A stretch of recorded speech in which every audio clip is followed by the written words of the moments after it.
आप रोज गंगा नहाने नहीं जा सकते, आप रोज सरयू का स्नान करने नहीं जा सकते, आप रोज छिपरा का स्नान करने नहीं जा सकते, आप रोज प्रतिदिन कहीं मंदाकिनी का स्नान करने नहीं जा सकते। तो हमारे हिंदू धर्म में रीति बना दी कि गले में तुलसी की माला पहन लो, रुद्राक्ष की माला पहन लो। तो क्या तुलसी और रुद्राक्ष पहनने से होगा क्या? तो हमारे यहाँ शास्त्र वर्णन करता है कि हम गले में जब तुलसी की माला धारण करते हैं, हम गले में जब रुद्राक्ष की माला धारण करते हैं, एक लोटा भरा हुआ पानी भी अगर हमने अपने शरीर पर डाला तो वो तुलसी और रुद्राक्ष से होकर जब इस श्री विग्रह पर, जब इस शरीर पर जाता है, वो पानी तुलसी का लगा हुआ, वो रुद्राक्ष का लगा हुआ जल जब इस शरीर पर जाएगा तो हमें गंगा, यमुना, सरयू, सरस्वती सबके स्नान का पुण्य एक साथ प्राप्त हो जाएगा। मात्र उस जल का स्पर्श हो जाने पर, तुलसी के जल का,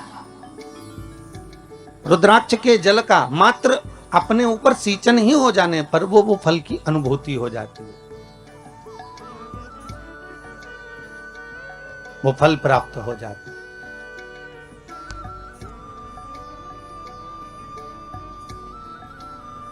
क्यों ना पहने? आप में से हम विचार करें, जितने लोग टीवी चैनल के माध्यम से कथा सुन रहे हैं,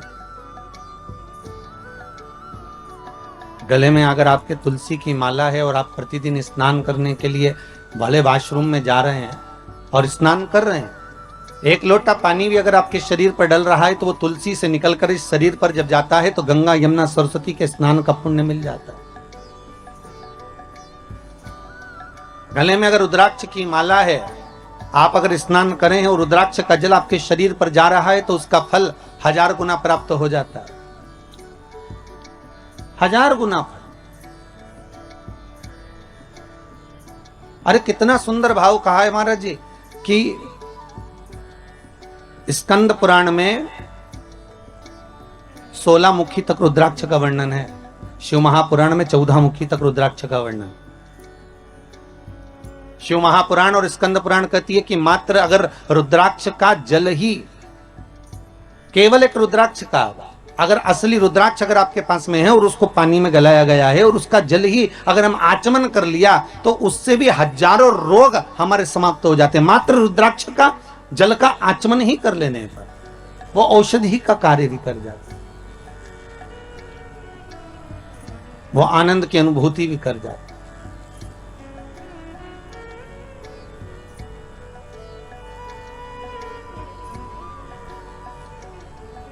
शिव पुराण कहती है, शिव महापुराण वर्णन करती है कि ब्रह्मदेव, भगवान ब्रह्मा भगवान शिव के पास जाकर कहते हैं कि अब इस सृष्टि का जो निर्माण है, इस सृष्टि का जो निर्माण मुझे करना है, उसमें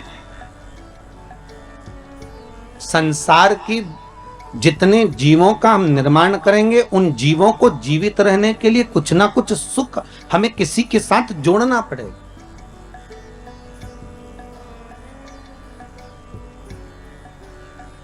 और जब तक हम इन सुख को जोड़ेंगे नहीं तब तक वो जीवित नहीं। जैसे मछली को बनाया तो सबसे पहले जल से पूछा गया, हे जल नारायण आप बताओ, हम मछली बना रहे हैं, आप इसको साथ दोगे? आपको जीवित रखना पड़ेगा इसको। तो जल ने कहा क्यों नहीं, अगर ये मछली जब तक पानी में रहेगी, जब तक जल के अंदर रहेगी, तब तक ये मछली जीवित रहेगी। अगर ये जल में है, अगर ये जल में विराजमान, तब तक ये जीवित। बस इससे निवेदन केवल इतना है कि ये मछली जल से दूर ना जा। मेरा संग अगर इसके पास में है, मेरा साथ अगर इससे जुड़ा हुआ है, तो ये फिर मरने वाली नहीं है, ये पक्का है। ठीक है, मछली से कहा आपको जल के अंदर रहना पड़ेगा, जल का संग मत छोड़ना तो आप जीवित रहोगी। मछली ने कहा ठीक। फिर वृक्षों को देखा,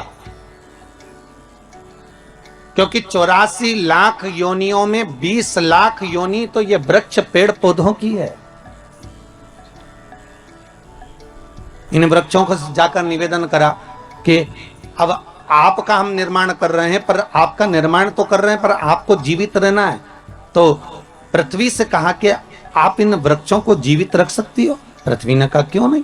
बस बात इतनी सी है, अगर वृक्षों को जीवित रहना पड़ेगा तो पृथ्वी कहती है मुझसे जुड़ा रहना पड़ेगा। अगर ये मुझसे जुड़ी रहेंगे तो इनको मैं जीवित रखूं, ये मुझसे जुड़े रहे। और आप सब जानते हो, आप तो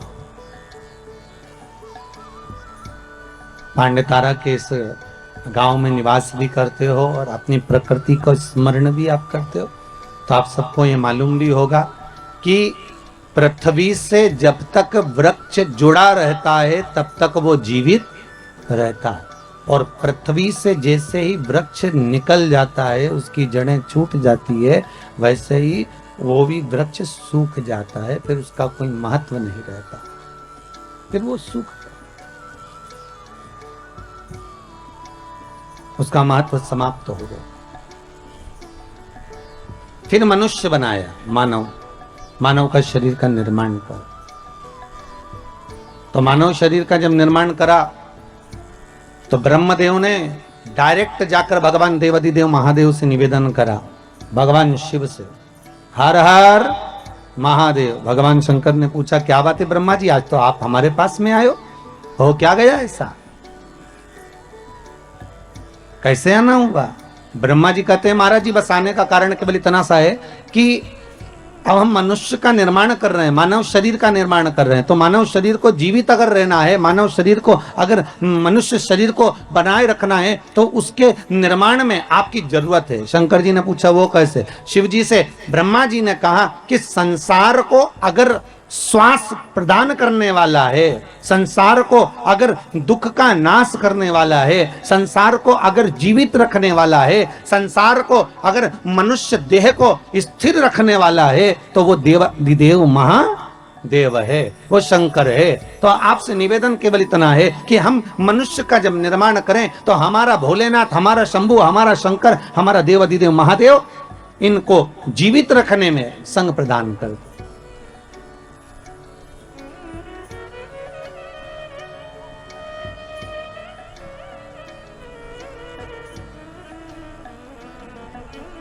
इनको जीवित रखना है। अगर मनुष्य को जीवन दान दिया है तो ब्रह्मा जी कहते हैं कि शंकर आप ही दे सकते हो।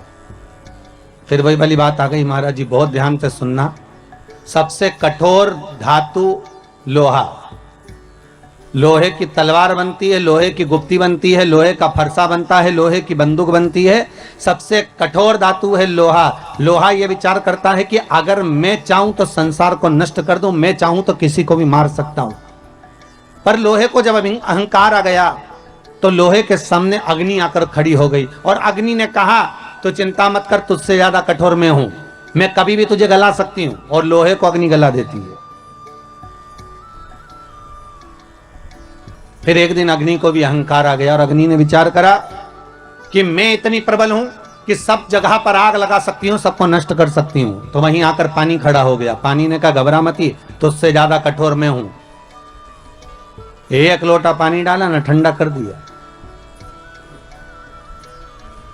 अब पानी को अहंकार आ गया, पानी को लगा कि मैं सबसे ज्यादा कठोर, कहीं पर भी तहलका मचा सकता हूं, हर किसी को नष्ट कर सकता हूं, किसी को भी डुबा सकता हूं, किसी के भी घर बस्ती को मैं पानी में ले जा सकता हूं। तो पानी के भीतर अहंकार था, वहीं पर आकर मनुष्य खड़ा हो गया। मनुष्य ने कहा चिंता मत कर, एक लोटा पानी भरा, वहीं खड़े खड़े डकार गया। ले अब देखिए, लोहे से ज्यादा कठोर अग्नि, अग्नि से ज्यादा कठोर पानी, पानी से ज्यादा कठोर मनुष्य। और मनुष्य ने विचार करा कि मैं सर्वस्व हूं, मेरे बराबर कोई नहीं हो सकता। अहंकार में जब मानव डूब गया तो मनुष्य को बीमारी निगल गई। बीमारी ऐसी लग गई, बीमारी ने कहा तुझसे ज्यादा कठोर मैं तुझे पूरा निगल सकती हूँ। एक बीमारी मनुष्य के शरीर में लगती है और वह अच्छे अच्छे सूरमा को भी निगल जाती है। पर बीमारी ने विचार करा कि मेरे बराबर कोई नहीं हो सकता, मैं अच्छे अच्छे को निकल गई, अच्छे अच्छे सूरमा को भी निकल गई। तो बीमारी ने जब अहंकार करा, उतने समय में स्वयं कालों का काल महाकाल आकर खड़ा हो गया और बीमारी को ही निकल गया। क्योंकि अकाल मृत्यु वो मरे जो काम करे चंडाल का, और काल उसका क्या बिगाड़े जो भक्त हो महाकाल का। भगवान शंकर की अगर आराधना कर रहे हो, शिव की उपासना कर रहे हो, शंकर की भक्ति में अगर डूबे हुए हो, शिव आराधना में डूबे हुए हो, अगर शंकर के अनुमोदन में डूबे हुए हो, तो ये पक्का है कि काल भी आपको कुछ बिगाड़ नहीं सकता, काल भी नहीं बिगाड़ सकता। बस थोड़ा जागरूक हो। आया है, अब लोग कहते हैं गुरुजी ये कोरोना महामारी आई है, बड़ी विचित्र आई है। बिल्कुल आई है। ये कोरोना वायरस आया है गुरुदेव, बहुत बर्बाद कर रहा है, गांव की गांव, नगर की नगर, शहर की शहर। देखो आप महाराष्ट्र की स्थिति,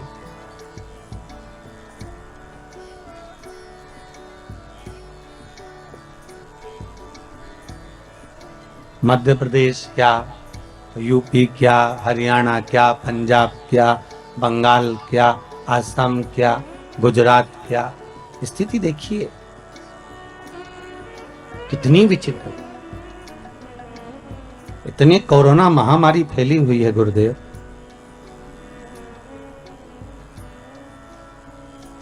भय सा लगने लगा, ऐसा लग रहा है कि ये मौत का एक जाल बिछा दिया गया। पर शंकर की कथा कह रही है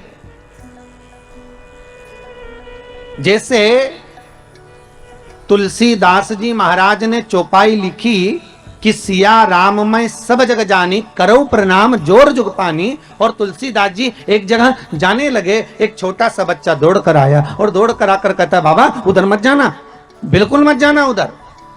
तो तुलसीदास जी ने पूछा क्यों? बाबा उधर से एक बेल आ रहा है और वो आपको मार देगा, उधर मत जाना। छोटा बच्चा दौड़ कर आकर कहता है बाबा उधर मत जाइए, बाबा उधर मत पहुंचो। तुलसीदास जी ने कहा बेटा तू मुझे जानता नहीं है, तुझे ये मालूम नहीं है क्या कि मैंने चौपाई लिखी है कि सिया राम मैं सब जग जानी, करो प्रणाम जोर जुग पानी। क्या तुझे ये मालूम नहीं है कि मैंने इस संपूर्ण संसार में, ब्रह्मांड में, विश्व में भगवान का दर्शन करा है, राम को देखा है, हर जगह पर मैं राम का दीदार करता हूं। तो अगर बेल मुझे मारने आएगा तो उसमें भी तो राम ही होगा, तो बेल मुझे मार नहीं सकता बेटा। और बच्चे को समझाकर तुलसीदास जी आगे बढ़ गए।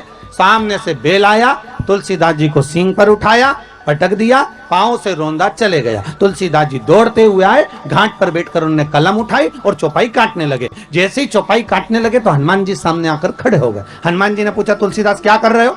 तुलसीदास जी बोले रामायण की चौपाई काट रहा हूं। कौन सी? सिया राम मैं सब जगह जान, मैंने सब में राम देखा, हर एक में मैंने राम का दर्शन करा, इसलिए उस चौपाई को मैं काट रहा हूं। क्यों काट रहे हो? कि जब मैंने सब जगह राम को देखा, बेल में भी राम देखा, तो बेल ने मुझे क्यों मारा? हनुमान जी बोले रे तुलसीदास, तूने बेल में राम को देखा और वो बच्चा बोलने आया था कि उधर मत जा, तो उसमें राम नहीं देखा? राम तो उसमें भी था ना। जब बच्चा बोलने के लिए आ रहा है कि उधर ना जाइए, तो क्यों जा रहे हो? कई लोग कहते हैं भगवान नहीं आ रहा बचाने के लिए, क्या शंकर नहीं आ रहा बचाने के लिए? कई लोग कहते हैं भगवान गुरुदेव तुम्हारा शिव कहां गया, तुम्हारा भगवान कहां गया, तुम्हारा प्रभु कहां गया, कहां गए वो राम और कृष्ण, कहां गए शंकर, कहां गए वो देवता? हम कहते हैं कि बार बार आकर कभी प्रधानमंत्री जी, कभी मुख्यमंत्री जी, कभी कलेक्टर, कभी डीएसपी, कभी एसडीएम, कभी डॉक्टर, कभी पुलिस वाले बार बार तुम्हारे सामने आकर कह रहे हैं कि मुंह पर मास्क लगाओ, सैनिटाइज का प्रयोग करो, हाथ को बार बार धो, सोशल डिस्टेंसिंग बना कर रखो। तो भगवान का ही तो रूप रखकर आकर बोल रहे हैं कि मत आप बाहर निकलो। उसके बाद भी तुम सारा नियम तोड़कर वही तुलसीदास जी जैसे कि बेल के सामने चले जा रहे हो, उस कोरोना महामारी में चले जा रहे हो, तो भगवान क्या करेगा? तुम खुद ही आगे बढ़कर ये कार्य करोगे और बाद में भगवान को दोष दो, तो भगवान को दोष क्यों लगे? क्यों लगे दोष? किस लिए?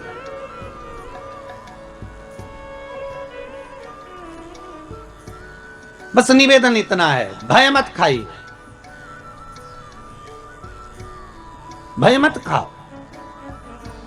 कमाने के लिए जिंदगी पड़ी हुई है, पूरा जीवन कमाने के लिए रहा है और खूब कमाओगे, फैक्ट्रियां भी 4 लगा लोगे, दुकान भी खोल लोगे, जायदाद भी बढ़ा लोगे, सब हो जाएगा। पर कब होगा? जब ये शरीर रहेगा तब मालूम पड़े कि तुम बाहर निकले और कोई वायरस तुमको लग गया, तो तुम कमाने के चक्कर में भूल गए कि कोई वायरस है, नहीं लगाया मास्क, नहीं लगाई दूरी, तुमने प्रयोग ही नहीं करा बार बार हाथ धोने का, और वायरस लग गया, तो विचार करो फिर कमाने का मौका मिलेगा क्या? फिर क्या ऊपर जाके कमाओगे? इसलिए इस शरीर का मोल तत्व समझो, हीरा को परखइयो राम कोई नहीं रहे। इस शरीर के मोल तत्व को हमें समझना है। भय नहीं खाना है, हमें डरना नहीं है।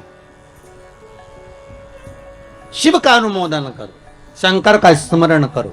और जो भय खा रहे हैं, जिनको लग रहा है कितना सुंदर कहा महाराज, एक सुंदर एक व्हाट्सएप पर एक न्यूज थी कि आधे से ज्यादा लोग वायरस के उस लगने पर बीमार हुए वो अपनी जगह पर हैं, पर दुनिया के लोग जो मर रहे हैं वो टेंशन में मरे जा रहे हैं कि ये हम अब होगा क्या, अब होगा क्या। अरे भगवान के भरोसे छोड़कर भगवान शिव का गुणगान करो, स्मरण करो। किसी बच्चे ने एक बहुत सुंदर मैसेज किया है सीहोर, उस मैसेज को भेजा गया, समीर जी ने यहाँ भेजा है कि गुरुदेव से कहना कि शिव महापुराण की कथा लगातार देते रहें, जिससे सारे हमारे मोहल्ले के लोगों का मन अब कोरोना महामारी की ओर से हटकर भगवान की कथा में लग जाता है, तो थोड़ी देर चैन की नींद आ जाती है, नहीं तो रोज वही की वही कथा, वही की वही कोरोना कोरोना चलता रहता है। तो इससे जागरूकता बने, आप जागो, मौका मिल रहा है स्मरण करने का। भय ना खाइए, डरिए ना, बस थोड़ा सा व्यवस्था बनाकर चलो। जपते रहो श्री शिवाय नमस्तुभ्यम, जम के बोलिए श्री शिवाय नमस्तुभ्यम।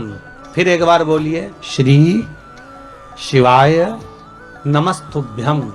ये शंकर का मूल मंत्र है, या ओम नमः शिवाय जब ये पंचाक्षर मंत्र है, या मर्जी पड़े आपकी तो महामृत्युंजय का अनुष्ठान कर लीजिए, स्मरण कर लीजिए, पर कहीं मत जाओ, अपने घर में बैठकर भगवत स्मरण में डूबे। शिव कथा कर, ब्रह्मा जी कर रहे हैं भगवान शंकर से, शिव से निवेदन कर रहे हैं, हे भोलेनाथ, हे शंभु, संसार के लोगों को आपको जीवित रखना है, संसार के लोगों को आपको जीवित रखना है भोलेनाथ। शिव जी ने कहा ठीक है, अगर आप कह रहे हो कि संसार के लोगों को मुझे रखना है तो मना नहीं है।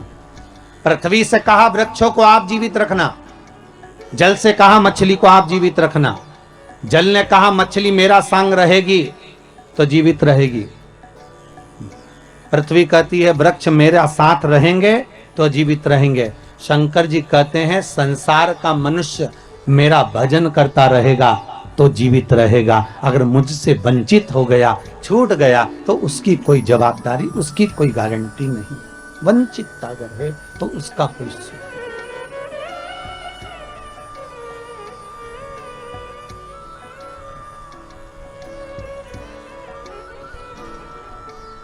शिव स्मरण करो, शिव का अनुमोदन। भगवान शिव कह रहे हैं आप क्यों चिंता करते हो? ब्रह्मदेव, आपका कार्य है सृष्टि का निर्माण करना, आप निर्माण करें। तो ब्रह्मा जी के मन में आया कि मैं सृष्टि तो बना दूंगा, मना नहीं है, पर इस सृष्टि का निर्माण तो मैं कर दूं, पर दिक्कत केवल इतनी सी है कि सृष्टि बनाने के बाद इस सृष्टि को चलाने वाला कौन होगा, इस सृष्टि का निराकरण कौन करेगा, और कौन संसार के सागर में इस मानव शरीर में हो सकता है कि इस संपूर्ण विश्व सागर में किसी को तन की तकलीफ हो, किसी को मन की तकलीफ हो और किसी को धन की तकलीफ हो, उसकी पूर्ति कौन करे? मान लो अगर मैंने बना भी दिया इस संसार सागर को, ब्रह्मा जी कह रहे हैं अगर मैंने बना दिया इस संपूर्ण सागर को, अगर मनुष्य की देह भी बना दी, तो इसका भरण पोषण करने वाला कौन होगा?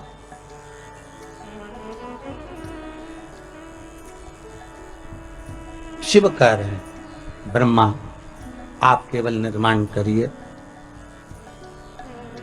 बाकी का सब शिव कह रहे हैं कि मेरे ऊपर छोड़ दी, आप मेरे ऊपर छोड़।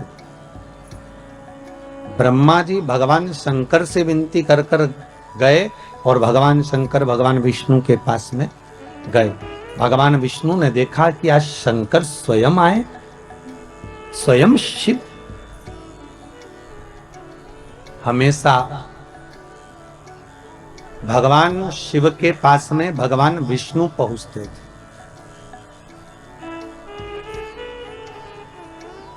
हमेशा। और आज स्वयं त्रिकालदर्शी शंकर भगवान विष्णु के यहाँ, तो भगवान विष्णु उठकर खड़े हो गए कि भोलेनाथ आए हैं, आइए प्रभु पधारो, आपका आगमन हुआ है नाथ।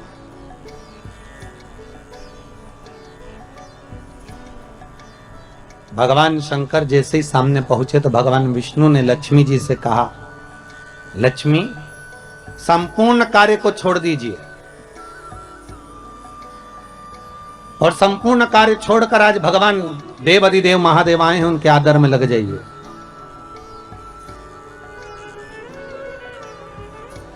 बड़ी मुश्किल से आए हैं, बड़ी मुश्किल से प्राप्त हुए हैं, जाओ इनके आदर में, इनके सम्मान में, इनके सत्कार में लग जाओ। जय।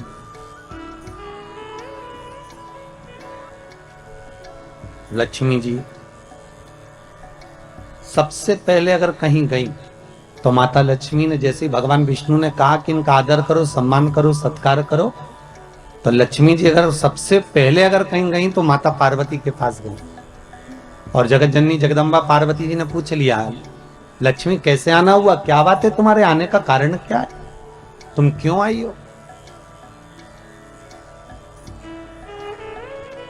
लक्ष्मी जी बोली, पार्वती आज भगवान भूत भावन भूतेश्वर भगवान शंकर, आज त्रिलोकी का नाथ त्रिकालदर्शी कैलाशी अविनाशी शिव बैकुंठ में आए।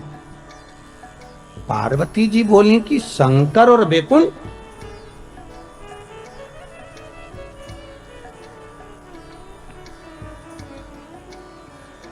क्या चाहती हो? लक्ष्मी जी बोली, बस चाहना क्या है, आपसे निवेदन केवल इतना है कि आप ऐसा कोई उपाय बता दो जिससे शंकर जी प्रसन्न हो जाएं और मैं उनका आदर करना चाहती हूँ, सम्मान करना चाहती हूँ, सत्कार करना चाहती हूँ, शंकर को रिझाऊं कैसे मैं, बस इतना बता दो और कुछ नहीं।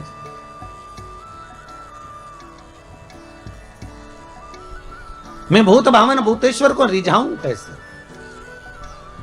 मैं शंकर जी को मनाऊं कैसे, बस इतना बता। पार्वती जी के मुख से निकल गया कि एक लोटा पानी भर लो और शंकर जी पे उंडेल दो, शिव जी पे चढ़ा दो, बस शंकर तो राजी हो जाएंगे। इससे ज्यादा शंकर को चाहिए क्या?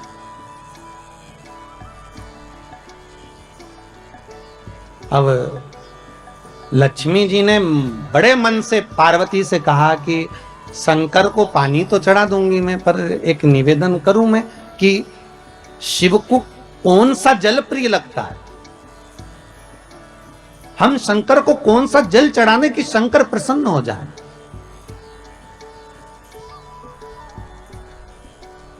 पार्वती तुम्हारे घर में अगर कोई अच्छा जल रखा हो ना तो एक पात्र भरकर हमको दे दीजिए, तो हम शिव जी को चढ़ा देंगे। और शिव महापुराण की कथा बार बार कहती है कि मंदिर जाओ तो मंदिर का लोटा उठाकर मंदिर का ही पानी भरकर मंदिर के शंकर को मत चढ़ाओ। शिव महापुराण कहती है अगर शंकर को जल चढ़ाना है तो अपने घर का जल लेकर। किसके घर का जल? अपने घर का, दूसरी जगह का नहीं।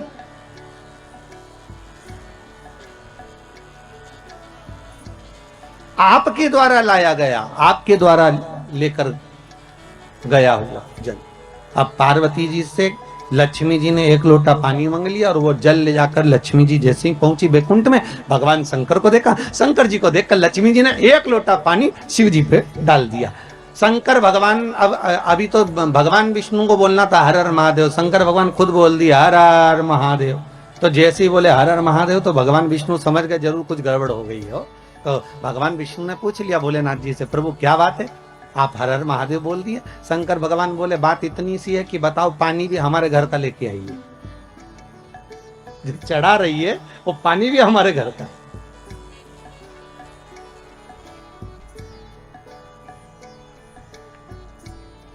अरे कभी कंस के जन्म की कथा सुनी होगी आप लोगों ने भागवत जी में, कि कंस का जन्म क्यों हुआ। इतने अच्छे राजा के घर में, जिसके घर में सब धर्मात्मा थे, उसके घर में कंस जैसा बेटा कैसे पैदा हो गया सा।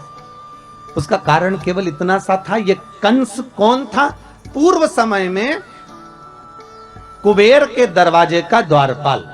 और कुबेर क्या करता था कि रोज इस द्वारपाल से कहता था कि मैं शंकर जी की पूजन करने जा रहा हूं, तो मुझे फूल ला कर दे दे। और ये द्वारपाल जाता था और बगीचे में जाकर और फूल तोड़ के ले आता था, और फूल तोड़ के लाता और कुबेर को दे देता। कुबेर जी शंकर जी को चढ़ा देते। तो शंकर जी को चढ़ाते तो ये जो द्वारपाल था, ये जिसके बगीचे से फूल लाता था, ना तो बगीचे के मालिक से पूछता था, ना बगीचे के सेवक से पूछता था, ना पेड़ से पूछता था, ना वृक्ष से पूछता था, ना डाली से पूछता था, और फूल तोड़े और लेकर आया और भगवान को चढ़वा दिए। बस इसलिए तो यह शास्त्र कह रहे, भले फूल लाकर उसने दिए, शंकर जी को भले चढ़े, पर गलती एक कर दी कि जिसके पेड़ थे, जिसके वृक्ष थे, जिसका पौधा था, ना तो माली से पूछा, ना पौधे से पूछा, ना वृक्ष से पूछा, अर्थात फूल की चोरी कर कर भगवान को समर्पित करवाता था। इसलिए इसका कंस का जन्म हुआ। कारण केवल इतना सा था कि अगर हम भगवान को अगर एक फूल भी चढ़ा रहे हैं, हम भगवान को अगर रिझा रहे हैं, तो भगवान को अगर फूल भी चढ़ा रहे हैं तो प्रयास करना कि पड़ोसी की अगर बाउंड्री से फूल तोड़कर ला रहे हो तो पहले पड़ोसी से पूछो क्या हम फूल लेकर चले जाएं, क्या हम फूल ले आए। बघेल परिवार से भी निवेदन है, ध्यान रखना, 7 दिन कथा चले, बेलपत्री भी अगर तोड़ कर ला रहे हो तो पहले जिसके घर में पेड़ लगा है उससे पूछो कि हमें ये बेलपत्री ले जाएं, हमें शिव पुराण पर चढ़ाना है, हम क्या फूल तोड़ लें, हमें पूजन के लिए चाहिए माता रानी के लिए, या शंकर जी की पूजन के लिए चाहिए, हम दुर्वा तोड़ लें। या तो अपने बगीचे में लगा हो, अपने खेत में लगा हो, अपने गार्डन में लगा हो, अपने फार्म हाउस पर लगा हो, तो तुम प्रेम से तोड़ लो, कोई मना नहीं, क्योंकि वो तुम्हारा है। पर अगर किसी दूसरे के यहाँ से लेकर आ रहे हो तो पहले हमें पूछना पड़ेगा क्या हम आपकी ये वस्तु लेकर चले जाएं।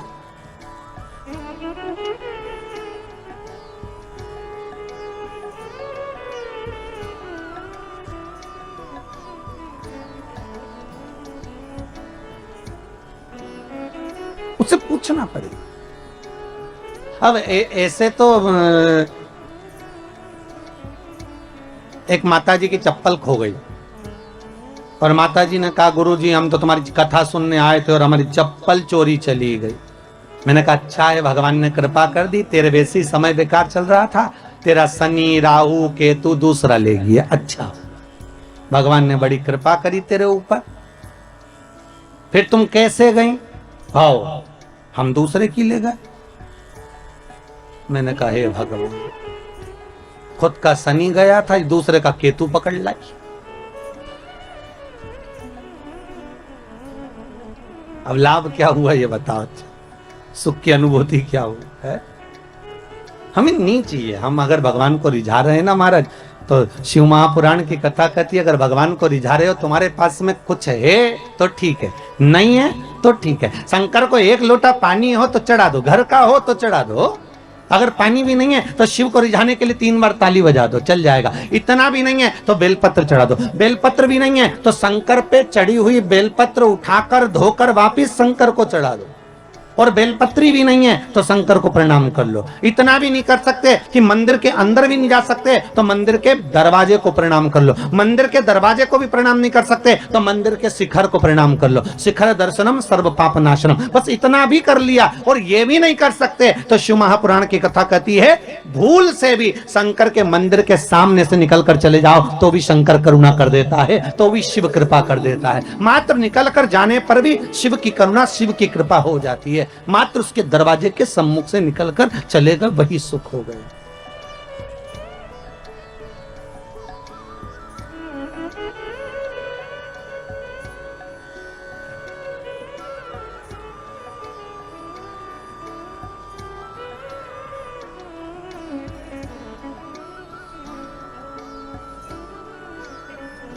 महाराज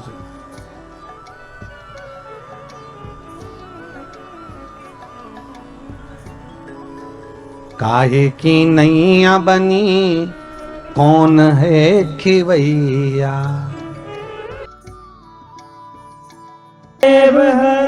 भगवान शिव की कथा कहती है शंकर को जो तुम्हारे पास में है शिव को उस वस्तु से रिझाने का प्रयास करो। शंकर को बाहर से कुछ लाकर देने की जरूरत नहीं।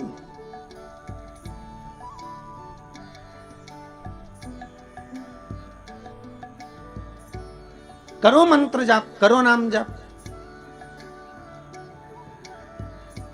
अरे भाई घर में धन होगा तो चोरों की नजर जरूर होगी, अगर सुंदरता होगी तो लुच्चों की नजर जरूर होगी, और अगर हृदय में भक्ति होगी तो भगवान की नजर जरूर होगी। ये पक्का भगवान की दृष्टि आप पर पड़ी रहेगी। अगर आप भगवान का भजन कर रहे हो तो, आप शिव का स्मरण कर रहे हो तो, आप शंकर का अनुमोदन कर रहे हो, आप भगवान भक्ति का नाम जाप कर रहे हो तो भगवान की दृष्टि पड़ी हुई। करो भजन बस। भगवान शिव ने जैसे कहा हर हर महादेव, भगवान विष्णु समझ गए जरूर कुछ बात हो गई है महाराज। हर हर महादेव शंकर जी बोले मतलब भगत बोले चल जाए, पर भगवान बोले तो नहीं चले हो। और आज तो भगवान खुद बोल रहे हैं हर हर महादेव। तो भगवान विष्णु ने पूछ लिया, अब मन में बात रह भी नहीं चाहिए, रख के करो क्या।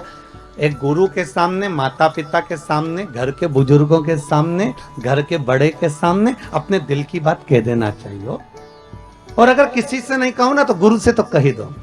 ये अपने जो इष्ट हैं, अपन जिनको मानते हैं, अपन जिसको पूजते हैं उसके सामने कह दो।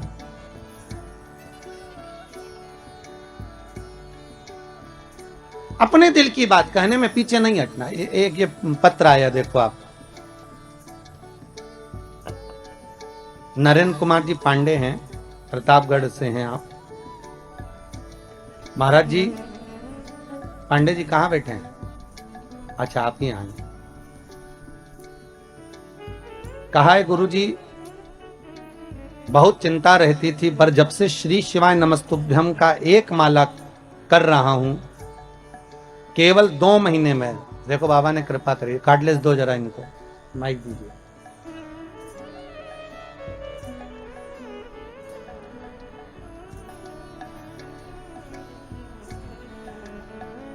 केवल 1 महीने में ऐसी बाबा ने कृपा कर दी कि सोचा भी नहीं था। पांडे जी कहाँ से आया? मैं गुरुवर प्रतापगढ़ सदर बाजार से आया हूँ जी। और मैं बहुत भाग्यशाली हूँ। मैंने अपने जन्म में सोचा नहीं था कि आपके दर्शन होंगे। नहीं बाबा की, मैं कृतार्थ हो गया और मैं बघेल परिवार का ऋणी रहूंगा आजीवन, जिन्होंने ये प्रोग्राम रखा और आप तक आने का मौका दिया। बाबा की ये तो कृपा है। आपको भगवान शंकर का श्री शिवाय नमस्तुभ्यम का जाप क्या फल देगी, आप खुश होकर मेरे को जरूर बताएं। बाबा जी मैं कुछ नहीं कह सकता, मेरे पास शब्द नहीं है। आपने जो गुरु मंत्र दिया है मैं मरते दम तक इसको छोड़ूंगा नहीं। श्री शिवाय नमस्तुभ्यम को जी मैं बिना इसको किए घर से नहीं निकलता बाबा जी। बाबा की कृपा है। ये तो भोलेनाथ बहुत कृपा कर रहे हैं मेरे ऊपर और ये सब आपका दिया हुआ है बाबा। मैं आपको फिर से साष्टांग करता हूँ। नमः शिवाय। बैठिए बैठिए। बहुत सुंदर सुंदर प्रसंग आपने आपके पत्र में लिखा है कि मेरी बेटी का एग्जाम में भी पास हो गई, उसका बहुत कुछ फल मुझे मिला है। ना आपसे हमारा कभी मिलना हुआ, ना आप हमें जानते, बस केवल टीवी चैनल के माध्यम से आपने कथा सुनी है और उस मंत्र को जपा जिस मंत्र को इस शिव महापुराण का गुरु मंत्र कहा जाता है। भागवत का मूल मंत्र है ओम नमो भगवते वासुदेवाय और शिव महापुराण का मूल मंत्र है श्री शिवाय नमस्तुभ्यम। हम बार बार लोगों से कहते हैं अगर दुख आया है ना, तकलीफ आई है ना, कष्ट आया, माना ये कोरोना जैसा वायरस आ गया, कई लोगों के प्राण छूटे जा रहे हैं, उनसे निवेदन है इस मंत्र को मत छोड़ो, आप जपते रहो साहब, आप जपते रहिए। आप जितना स्मरण करोगे इस मंत्र का, अरे विचार करो, राजा श्वेत के प्राण लेने के लिए यमराजा गया और राजा श्वेत को नहीं मालूम कि मेरी मृत्यु अभी लिखी है। 21,600 श्वास में से कौन सी श्वास आखिरी है, ये किसको मालूम है साहब? किसको मालूम? कौन सा दान, कौन सा पुण्य, कौन सा भजन, कौन सा संकीर्तन, कौन सा मंत्र जाप हमारे कब काम आ जाए, ये किसी को नहीं मालूम। एक राजा के मन में आया कि मैं राजा हूं, पर मुझे ये नहीं मालूम कि मरने के बाद होता क्या है, मेरे को जानना है कि मरने के बाद क्या होता है। तो राजा ने अपने मंत्रियों को बुलाया कि तुम मरो और हमें खबर दो। तो मंत्री ने सोचा, बताओ मर जाएंगे तो खबर कौन देगा? नहीं, हमें मालूम करना है कि मरने के बाद क्या होता है, हमें तो उसकी खबर चाहिए।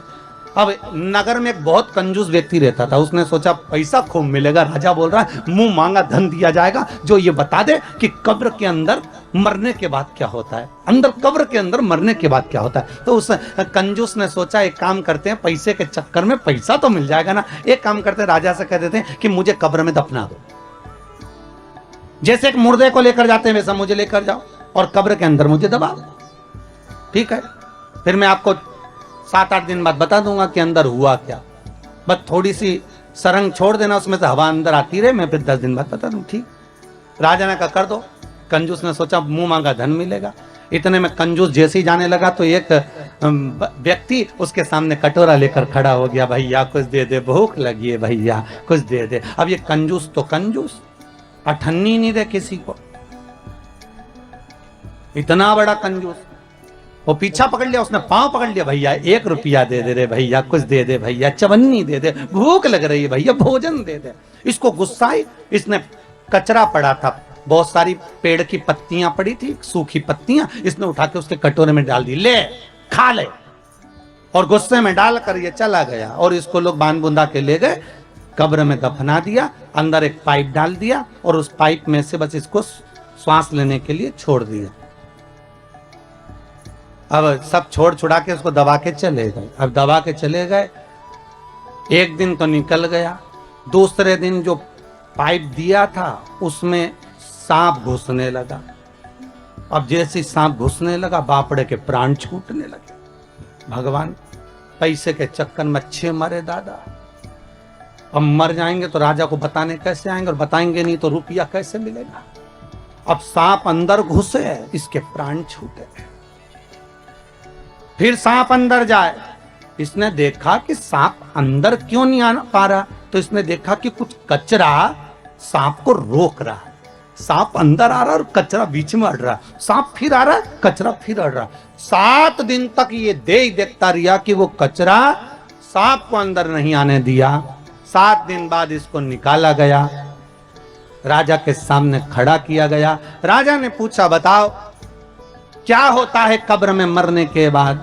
तो उस कंजूस ने कहा, बस यही होता है कि जो हमने दान किया होता है वो हमारे आड़े आकर खड़ा हो जाता है। मैंने कचरा दान दिया था तो सांप को कचरे ने ही रोक दिया।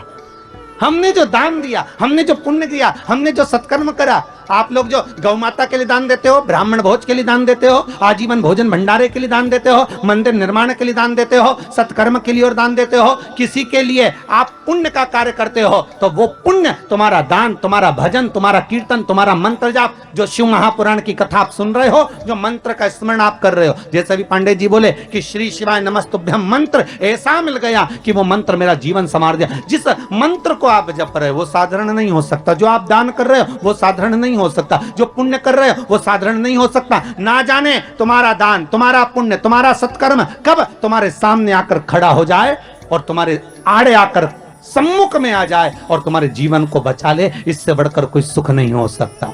इसलिए बारंबार जपते रहे श्री शिवाय नमस्तुभ्यम, ये मंत्र का जाप नित्य करते रहो, स्मरण में डूबे।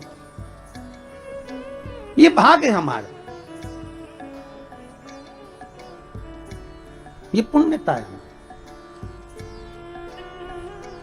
आज शंकर भगवान स्वयं करें हर हर महादेव। भगवान शिव ने जैसी हर हर महादेव बोला तो पूछ लिया कि हर हर महादेव भगवान आप बोल रहे हो। भगवान विष्णु ने पूछा कारण क्या है? भगवान बोले कारण केवल इतना सा है कि दूसरी जगह का जल लाकर चढ़ाया, लक्ष्मी अंदर से लाकर एक लोटा पानी चढ़ाती तो मुझे सुख मिल जाता।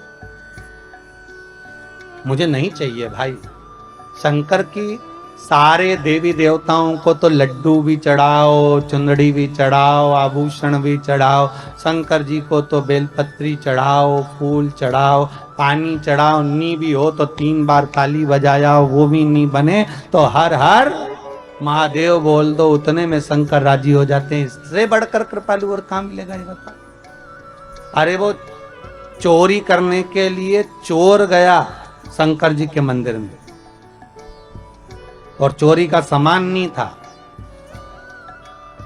उजाला करने के लिए कोई वस्तु नहीं थी, तो खुद का कपड़ा जलाया, त्रिशूल में लपेट कर आग लगा के चारों तरफ देख दिया चोरी का सामान। और शंकर भगवान प्रसन्न हो गए, मांग तुझे क्या चाहिए। चोर बोला मैं तो चोरी करने आया था। शंकर भगवान बोले हम तो ये नहीं जानते कि तुम चोर हो कि कौन हो, पर तुमने हमारे मंदिर में शिवरात्रि के दिन उजाला करा, प्रकाश करा, दिया जलाया, आरती करी, मांगो क्या चाहिए। उसने कहा मैं मांगना नहीं जानता। शंकर भगवान ने कहा ठीक है तो मैं तुझे कुबेर का सिंहासन दे देता हूं, जा कुबेर की कुर्सी पे तू बैठ जा। और चोर चले गया कुबेर की कुर्सी पर और कुबेर से जाकर कहा तुम नीचे उतरो। कुबेर ने बोला तू कौन? कि मैं चोर। तो तू चोर यहां कहां से आ गया? तो कि शंकर जी ने भेजा। कुबेर बोला मैं हड़ताल करूंगा। चोर बोला जो करना करो। शंकर जी ने बोला कुर्सी नीचे उतरो, हम बैठेंगे। और चोर को कुबेर की कुर्सी पर बिठा दिया। कुबेर भगवान विष्णु के पास गए, नारायण नारायण। भगवान विष्णु ने पूछा क्या हो गया? शंकर भगवान के मंदिर में किसी ने रात को अपना कपड़ा जलाकर आरती उतार दी, शंकर जी ने उसको कुबेर बना दिया और मुझे नीचे उतार दी। बताओ आप हमारी कुर्सी वापस दिलाओ। भगवान विष्णु बोले उनके मामले में हम कुछ नहीं बोल सकते, उनके मामले में हम नहीं बोलेंगे। क्यों? भगवान विष्णु बोले नारायण कहते हैं मैं उतना देता हूं जितना भाग्य में लिखा होता है, ब्रह्मा उतना देते हैं जितना कर्म में लिखा होता है, पर शंकर ना कर्म देखते हैं ना भाग्य देखते हैं। शंकर तो बस इतना देखते हैं कि मुझे दिल से रिझा लिया तो उन्होंने तुरंत उठाकर चोर को कुबेर बना दिया। मर्जी उनकी। तो जिस दिवाली पर अपन कुबेर की पूजन करते हैं वो कुबेर कुबेर नहीं, वो तो चोटा है जिसको बिठाया गया। उस कुबेर को हम पूज रहे हैं। कुबेर के सिंहासन पर चोर को बिठा दिया शंकर भगवान। और जिसको कुर्सी पर बिठाया एक बार वही अहंकार में आ गया। होता है कुर्सी मिलने के बाद किसको अहंकार नहीं आता? पद मिलने के बाद किसको अभिमान नहीं आता? चोर को यह अहंकार आ गया कुबेर को। कुबेर ने अपनी धर्मपत्नी से बोला सुन अपने पास में इतनी दौलत है पर आज तक कोई अपने घर में आकर देखता ही नहीं कि अपने पास कितना है। तो पत्नी ने बोला क्या करोगे? कुबेर बोला एक काम करते सबको निमंत्रण दे देते भोजन करने का। अच्छा दे दो। सारे देवी देवताओं के घर में निमंत्रण दिया है, सिगरी निमंत्रण। सिगरी निमंत्रण मतलब तुम्हारे यहाँ चूल्हा मत जलाना। सा परिवार भगवान विष्णु सा परिवार, ब्रह्मा सा परिवार, इंद्र सा परिवार, वायुदेव जलदेव सब सा परिवार। और सबको निमंत्रण दिया पर शंकर भगवान को भूल गया। जिसने कुबेर का पद दिया था उसी को भूल गया। नारद जी ने आकर कहा कुबेर जी शंकर जी को बुलाया, भूल गए, अब जाओ बुलाने। शंकर जी आ जाएंगे? अब जाएंगे तो जाओ जाओ बोलो निमंत्रण तो दो। दौड़ कर गया, हर हर महादेव। शिव जी ने पूछा क्या बात है कुबेर? कुबेर बोले महाराज जी हम सबको निमंत्रण दिया है थे, तुम्हें भूल गए थे। फिर नारद जी ने कहा तब हम आए। अब बताओ किसी को निमंत्रण देने जाओ तो ऐसा बोलना चाहिए? अगर भूल गए थे तो ये बोलना ही नहीं चाहिए कि भूल गए थे। ये बोलना था कि परिवार के लोग, घर के लोग, इसलिए अपने घर वालों को बाद में भी निमंत्रण दिया जा सकता। पर वहां जाके क्या कर रहे? वो तो हम तुमको भूल गए थे, वो तो नारद जी ने याद दिलाई इसलिए हम कहने आ गए। अब बुरा लगेगा कि नहीं लगेगा? अरे बोलो तो। वो तो शंकर जी थे। पांडे तारा की माता होती तो पहले कहते थी। हमको तो बहुत बुरा लगा भैया, बताओ इतनी बाद में बुलाया हमको। अरे बुरा लगेगा कि नहीं लगेगा? अगर कोई तुमसे कहे कि हम तो बस भूल गए थे और तुमको बाद में बुलाने के लिए आ गए, अच्छा नहीं लगेगा। शंकर भगवान ने कहा क्या चाहते हो? आप हमारे यहाँ भोजन करने आओ। शंकर जी बोले देखो ये जो बड़ी बड़ी पार्टियां होती ना इसमें मैं नहीं जाता हो।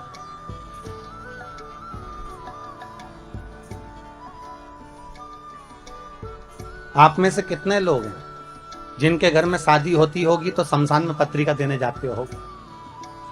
अरे बोलो तो, कोई जाता है शमशान में पत्रिका देने के लिए? नहीं।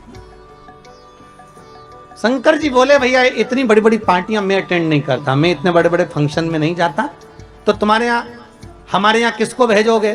शंकर भगवान बोले एक काम करेंगे, गणेश जी को भेज देंगे। इतने में कुबेर बोला इतना सा गणेश क्या खाएगा?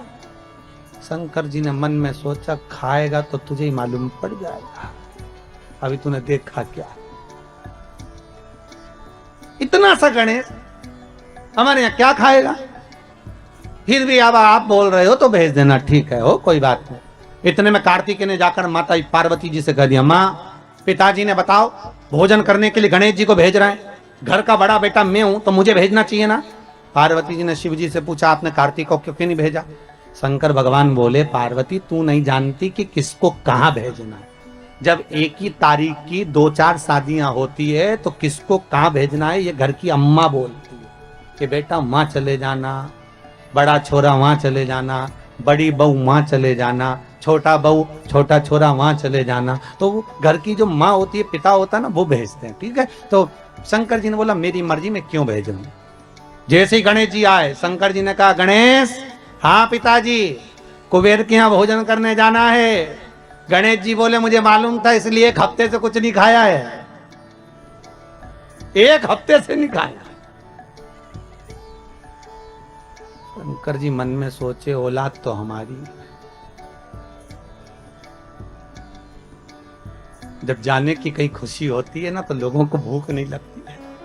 गणेश जी ने भी छोड़ दिया था खाना, और जैसे ही शाम को 7 बजे निमंत्रण चालू होना था, गणेश जी पहुंच गए 4 बजे।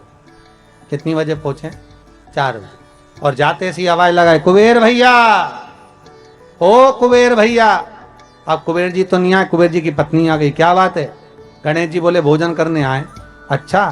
कुबेर जी की पत्नी ने कुबेर जी से कहा कि गणेश जी भोजन करने आए, तो कुबेर जी बोले अभी काय को आ गए? 4 बजे से 7 बजे भोजन है, क्या करेंगे अभी से? हमें नहीं मालूम, पर तुम वो अभी से आ गए। तो कुबेर जी बोले एक काम करो कि जितने लोग जिम के जाते जाए उनको जिमा दो और जाने दो, उनको खिलाओ और जाने दो, उनको खिला दिया जाए उनको। ठीक है। गणेश जी के लिए एक चौकी लगाई और चौकी पर श्री गणेश जी महाराज को बिठा दिया। चौकी पर गणेश जी को बिठा दिया, और जैसे ही चौकी पर गणेश जी को बिठाया, गणेश जी से कहा खाओ, थाली लाकर रख दी, भोजन करना प्रारंभ करो। अब गणेश जी ने जैसे ही भोजन करना प्रारंभ किया तो गणेश जी कुबेर जी से पूछे भैया खाएं? हाँ खाइए। भाभी जी खाएं? हाँ हाँ खाइए। और गणेश जी ने जो खाना चालू करा, 33 कोटि देवताओं का भोजन 15 मिनट में निपटा गया। 15 सब खा गया।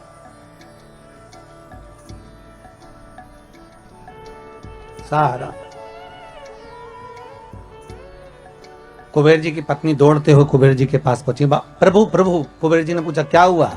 गणेश जी को क्या हुआ? नहीं वो उसको कुछ नहीं होने वाला, वो तो खाने में लगा है। भोजन सब समाप्त हो गया, सूखा सामान रखिया। कुबेर के भंडार में जितना भंडार भरा था सारा की सारा ले जाके रख दिया, सब खा गया। 20 मिनट में तो सब समाप्त। और आवाज लगा के बोल रहे भाभी लियाओ।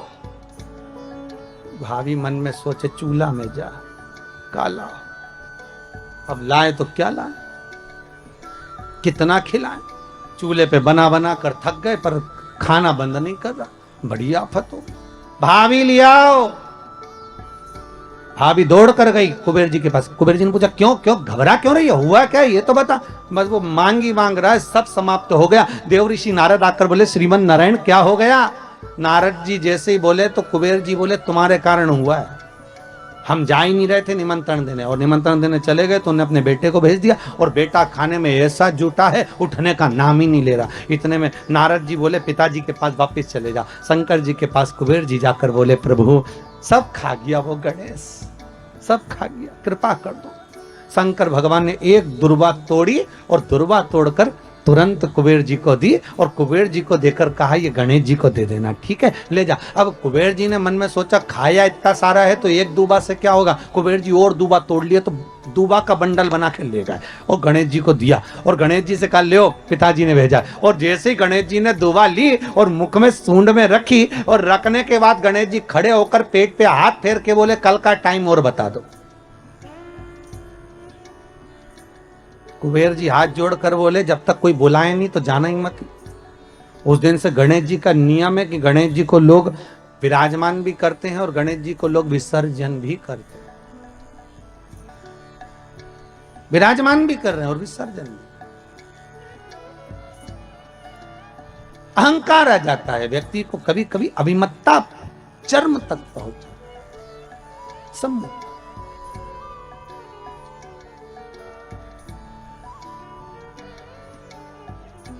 शिव कह रहे हैं मैंने लक्ष्मी से ये नहीं कहा कि तुम मुझे ये दो। भगवान शंकर कह रहे हैं नारायण मैंने आपसे भी नहीं कहा कि मुझे कोई वस्तु प्रदान करो, पर अगर लक्ष्मी जी को जल भी चढ़ाना था तो अपने ही घर का चढ़ा देती तो आज मुझे प्रसन्नता का भाव हो। प्रसन्नता का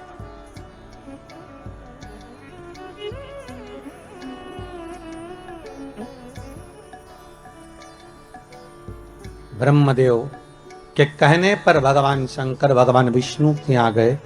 भगवान विष्णु ने आदर सत्कार करा। भगवान शंकर से पूछा भोलेनाथ कैसे आना हुआ है? शिव जी कहते हैं नारायण आने का कारण केवल इतना सा है कि संसार सागर में जब मनुष्य का जन्म होगा, मानव शरीर जब मिलेगा, उस मानव शरीर को अगर मान लो उसने भजन किया ना किया, उसने कीर्तन किया ना किया, उसने मंत्र जाप किया ना किया, उसने स्मरण किया ना किया, तो ऐसा कुछ करा जाए कि उस मनुष्य शरीर से आप रूप ही भगवत का भजन हो जाए, शिव नाम का स्मरण हो जाए, भगवान की भक्ति का प्रतिबिंब स्फुटित हो जाए, कुछ ऐसा किया जाए।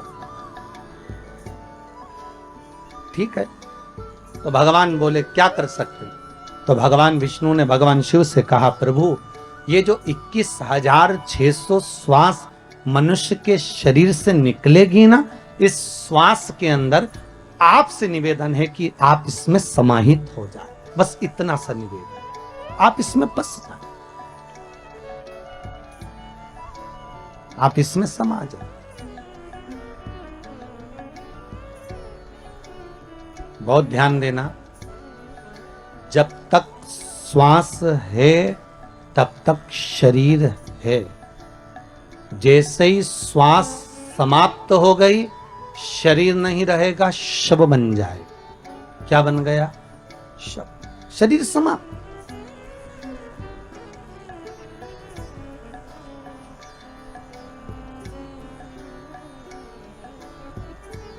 फिर वो शरीर नहीं रहा है, वो केवल एक शव बन गया। उसका मूल तत्व समाप्त हो गया। श्वास में शिव है।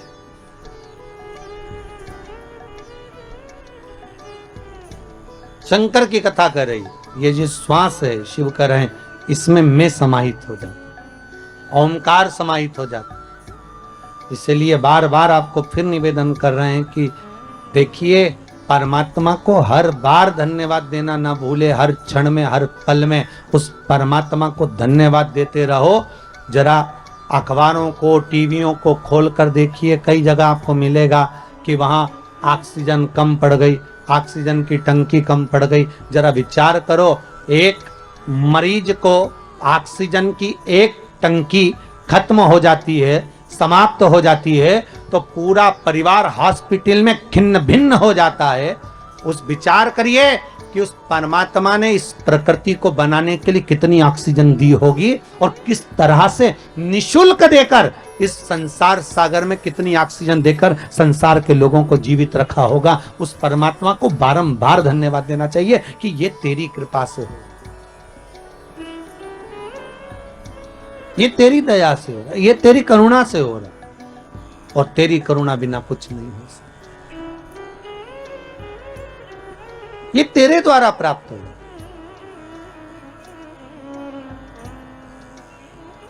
महाराज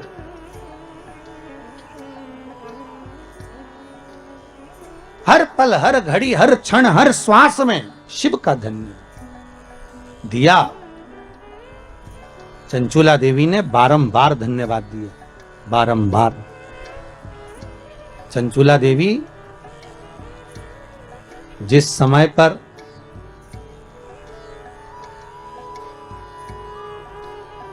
पार्वती जी की सखी बन गई थी चंचुला देवी,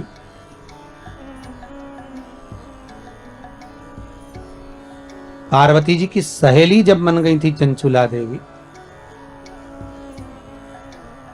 बस इतना कर्म चंचुला देवी ने जरूर करा था कि पति का साथ दिया, पति चोरी कर कर लाया, धन ला कर दिया, उसका भोग करा, पर सत्कर्म नहीं कर पाई। चंचुला कभी दान पुण्य धर्म नहीं कर पाई, अपने भोग में लगी रही, अपने भोग में। और जब अपने ही भोग में लगी रही, कोई सत्कर्म नहीं, कोई पुण्य नहीं, चंचुला ने कुछ करा ही नहीं। पर जब प्राण छूट गए,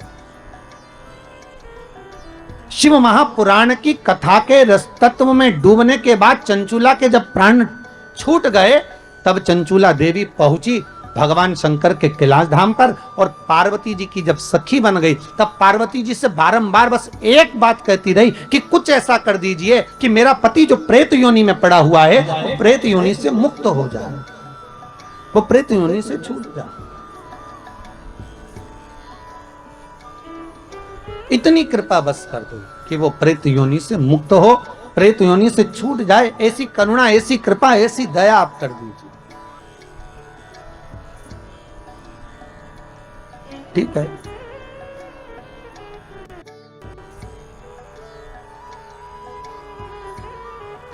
माता पार्वती जी ने चंचुला देवी से कहा था कि तुम जाओ और जाकर देव ऋषि नारद से कहो कि हमको हमारे पति के मोक्ष हेतु, उद्धार हेतु शिव महापुराण की कथा श्रवण करा दो, शंकर की।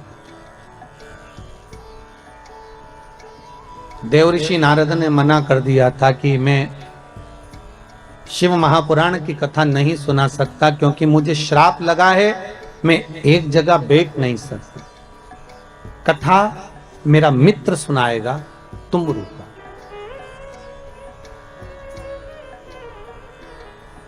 आप लोग यदि कभी साउथ में गए हो, दक्षिण में, तो दरवाजे पर, शंकर जी के मंदिर के दरवाजे पर दो मूर्ति आपको नजर आएगी, एक देवऋषि नारद की, एक तुमरुका जी की। जैसे देवऋषि नारद के हाथ में करताल है, बीणा है, उसी तरह तुमरुका जी के भी हाथ में करताल है, बीणा है। बस नारद जी और तुमरुका जी में अंतर यह है कि नारद जी का जो स्वरूप है वो मनुष्य जैसा है, और तुमरुका जी का जो मुख है वो घोड़े का लगा हुआ। कभी कभी आपने ऐसा मुंह देखा होगा, ऐसा शरीर देखा होगा कि हाथ में करताल है, वीणा है और मुख घोड़े का लगा हुआ, घोड़े का, वो तुमरुका जी जो शंकर की कथा में नित्य डूबे रहते, नित्य शिव स्मरण में हर पल, हर घड़ी, हर क्षण डूबे रहते।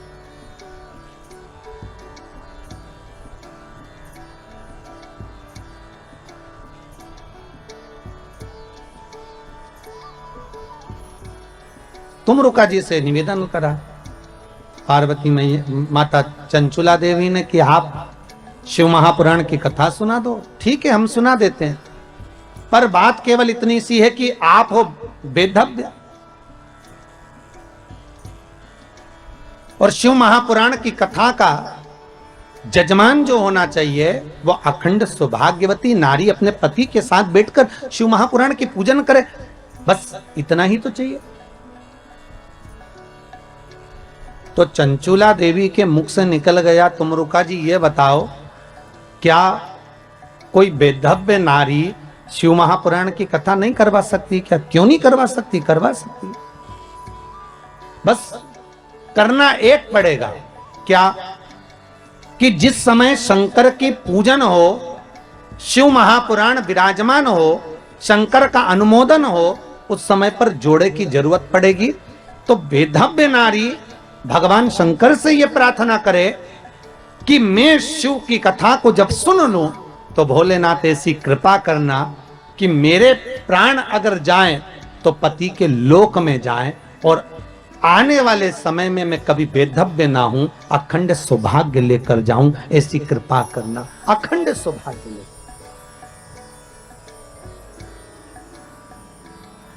आज हिंदू धर्म में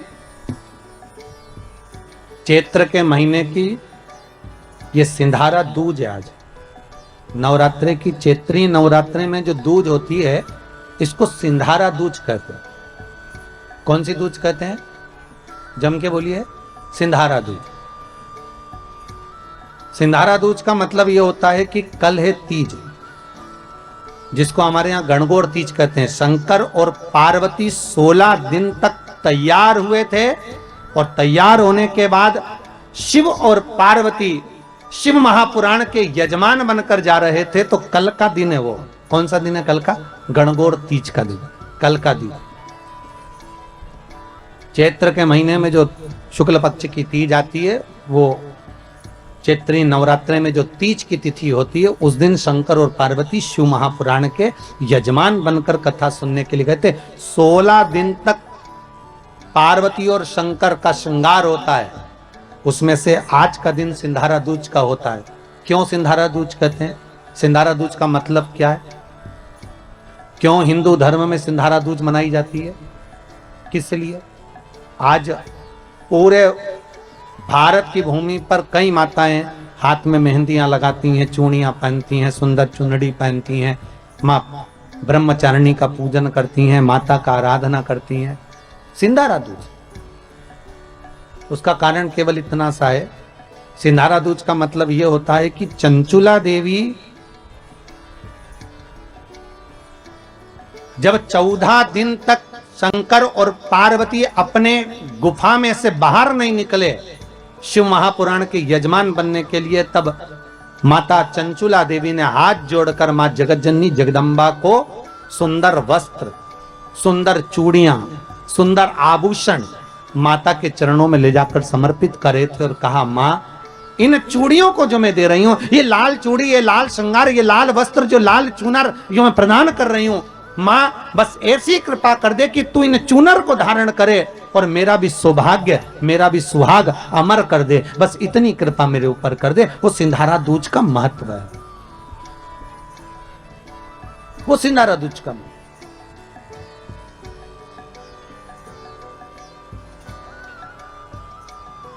आज भारत की भूमि की सभी माताओं को सिंधारा दूज का बहुत बहुत बधाई। माता पार्वती, गणगौर महारानी, ब्रह्मचारिणी महारानी, मां जगतजननी आपके सुहाग को अखंड सौभाग्यवती बनाए, यही भगवान से प्रार्थना। जैसे चंचुला देवी ने माता पार्वती से निवेदन करा था, आप भी एक भाव से निवेदन करें। हे मां, हे दया करने, आप कृपा करें। स्वयं चंचुला देवी मां पार्वती से सिंजाना दूज के दिन निवेदन करती है कि मेरा सौभाग्य अमर कर दो, और आपके सिवा कोई नहीं कर सकती। इसलिए माता के चरणों में चूड़ी भी दी, मेहंदी भी दी, टीकी भी दी, श्रृंगार भी दिया, वस्त्र भी दिया। इसलिए सिंधारा दूज के दिन, आज के दिन सौभाग्यवती माताएं एक दूसरे को सिंधारा देती हैं। आज भी नियम है हमारा, प्रदान कर। कृपा करो मां, शिव जी कथा का रस तत्व ग्रहण करने के लिए पधारे। तुमरुका जी से जाकर निवेदन करा, तुमरुका जी हम कथा सुनना चाहते हैं। और कथा किसके लिए सुन रहे हैं तुमरुका जी? आपको मालूम है? तुमरुका जी ने पूछा, प्रभु आप कोई भी कार्य करते हो तो जग कल्याण के लिए करते हो, इसलिए मुझे उम्मीद है कि आप जो कथा सुन रहे हो वो चंचुला देवी के पति के मोक्ष के लिए सुन रहे हो। एक बात पहले भी कही, आज फिर कह रहे हैं, पानी में डूबकर मरे हुए व्यक्ति की मुक्ति नहीं होती, सर्प से डसे हुए व्यक्ति को भी मोक्ष नहीं मिलता। तीसरा, स्त्री के हाथ से, नारी के हाथ से मरे हुए व्यक्ति को भी मोक्ष नहीं मिलता। बहुत ध्यान देना महाराज।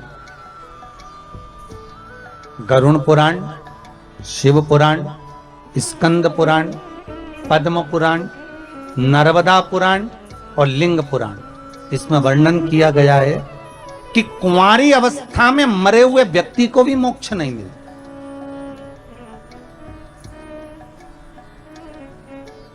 जो कुंवारी अवस्था में मर गए,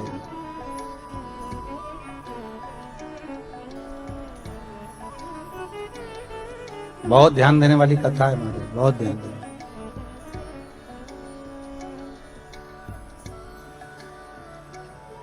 कुंवारी अवस्था में जो मर जाता है उसकी भी मुक्ति नहीं, उसका भी मोक्ष नहीं, उसकी भी गति नहीं।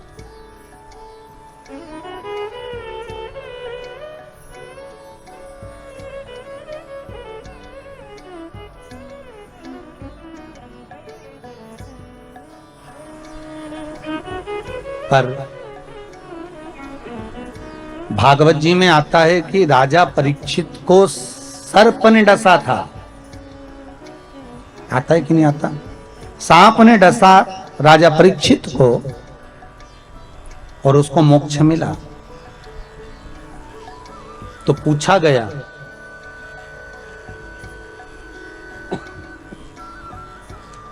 कहा गया कि यदि पानी में डूबकर मरा हुआ मनुष्य सर्प के डसे से मरा हुआ, स्त्री के हाथ से मरा हुआ, इनकी मुक्ति नहीं है, तो फिर तक्षक नाग के डसे से वो परीक्षित जो मरा उसकी गति कैसे होगी? बहुत बड़ा प्रश्न है और बहुत सुंदर संवाद इसका है। शास्त्र कहता है कि वो परीक्षित जिसको तक्षक नाग ने डसा है, सुखदेव जी महाराज कौन है? सुखदेव कौन है? जिन्होंने शंकर भगवान माता पार्वती को अमर गुफा में बैठकर अमर कथा श्रवण करा रहे हैं। एक कोटर में तोते का अंडा गिरा हुआ है और वो तोते का अंडा भीतर बैठे बैठे अमर कथा सुन रहा है। वो तोते का बच्चा जब पार्वती को निंद्रा लग गई तो तोते के बच्चे ने हुंकारा भरा। वो तोते का बच्चा उसको मारने के लिए शंकर जी दौड़े तो वो तोते का बच्चा व्यास जी महाराज की धर्म पत्नी बीठिका के गर्भ में जाकर बैठ गया।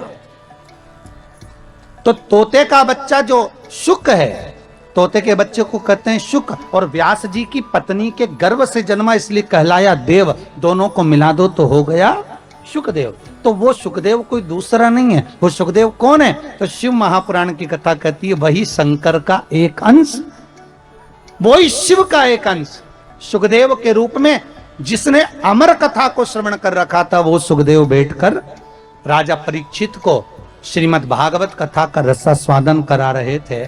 जब पूरी कथा सुखदेव जी ने सुना दी, अंतिम क्षण बचा, अंतिम क्षण, पूरे स्कंद जब पूरे हो गए,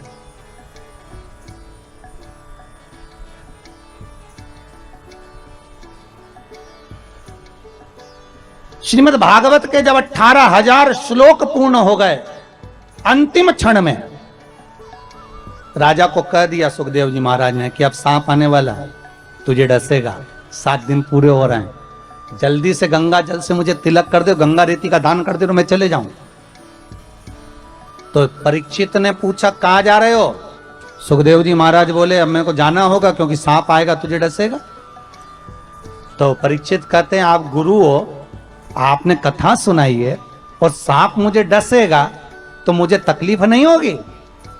सुखदेव जी महाराज कहते हैं अगर तूने कथा को सुना है और कथा रसामृत का पान किया है तो तेरी नस नस में भगवान की कथा समाई है, तो तू एक काम कर, तेरे हृदय को जो अच्छा लगे उस नाम के जाप में बैठ जा। तो परीक्षित ने एक प्रश्न किया, ये बताओ कि कथा भय से मुक्ति देती है ना? हाँ, तो कथा अगर भय से मुक्ति देती है तो अब मुझे सर्प के डसने का भय नहीं है, फिर क्या है?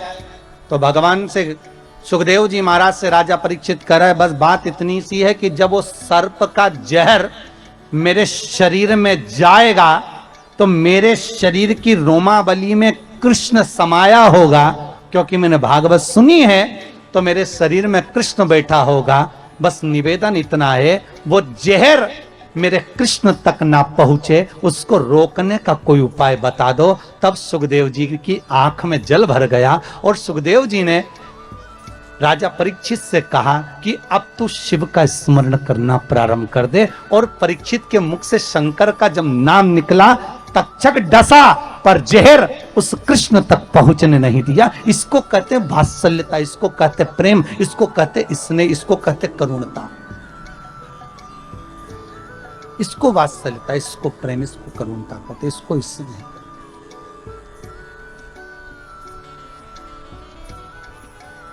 भागवत जी में आप लोगों ने सुना होगा, और सुना वहां तक होगा जहां तक भागवत जी में वर्णन है। पर देवी भागवत में सुखदेव जी और राजा परीक्षित का कुछ संवाद बड़े सुंदर सुंदर दिए गए महाराज। कभी योग लगे तो आप लोग देवी भागवत को उठाकर कभी पढ़ना, तो उसमें बड़ा सुंदर संवाद मिलेगा कि परीक्षित आखिरी में पूछ रहा है कि मुझे भय नहीं है मरने का, भय केवल एक बात का है कि जिस कृष्ण की कथा को मैंने सुना है, जिस कृष्ण के चरित्र को मैंने श्रवण करा है, वो कृष्ण मेरी रोमावली में समाया है। वो कृष्ण तक इस तक्षक नाग के जहर को मुझे पहुंचने नहीं देना, बस इतनी कृपा कर, वो ना पहुंचे।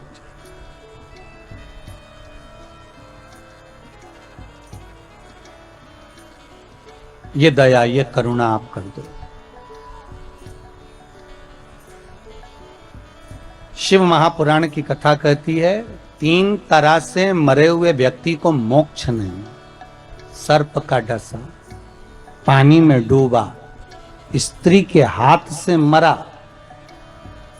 और गरुड़ पुराण में एक और बात लिखी है, कुंवारी अवस्था में मरा हुआ। पर शिव महापुराण की कथा कहती है, एक संवाद बड़ा सुंदर है। जिस समय पर भगवान शंकर ने ब्रह्मा जी से कहा कि तुम सृष्टि की रचना करो, और सृष्टि की रचना ब्रह्मा जी से पूछा कि सृष्टि बनाना कैसे, भगवान ने अपना स्वरूप का जो दर्शन कराना था उसके पहले ब्रह्मा जी से कह दिया कि आधे पुरुष बना दो, आधे स्त्री बना दो। पुरुष और स्त्री, हाँ, आधे पुरुष बनाओ, आधे स्त्री बनाओ। ब्रह्मा जी ने पूछा पुरुष और स्त्री कैसे, तो भगवान शंकर ने कहा एक काम करो, अगर एक पुरुष बना रहे हो तो एक स्त्री बनाओ, 2 पुरुष बना रहे हो तो 2 स्त्री बनाओ। अगर 2 पुरुष हैं तो 2 स्त्री, 1 पुरुष है तो 1 स्त्री बनाओ, ठीक है। आधे आधे दोनों को बना दो। अब ब्रह्मा जी ने जो सृष्टि का निर्माण करा तो उन्होंने पुरुष और स्त्री को मिला के बना दिया। तो भगवान विष्णु और भगवान शंकर दोनों भ्रमण करते करते पृथ्वी पर आकर देखे तो क्या देखा कि चारों तरफ किन्नर ही किन्नर नजर आ रहे थे। जब किन्नरों को देखा तो भगवान विष्णु को तो हंसी आ गई। जो ठहाका लगाकर भगवान हंसे तो भगवान ने पूछ लिया, भगवान पूछे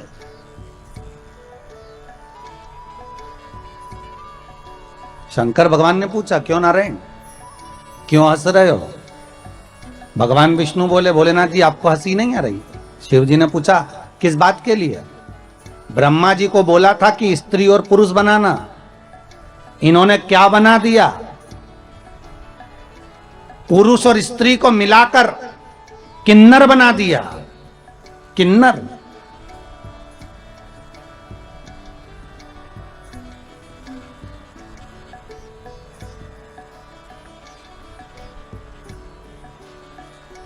भगवान शंकर भगवान विष्णु को देखकर आंखों में जल भरकर बोले, रे नारायण आपने ब्रह्मा की बनाई हुई सृष्टि पर हंसा है। शिव कहते हैं सुनो ए नारायण, दुर्बल व्यक्ति पर, धनहीन व्यक्ति पर, बीमार व्यक्ति पर, शरीर से अपंग व्यक्ति पर, नेत्रविहीन व्यक्ति पर, श्रवणविहीन व्यक्ति पर, मुख बधिर व्यक्ति पर,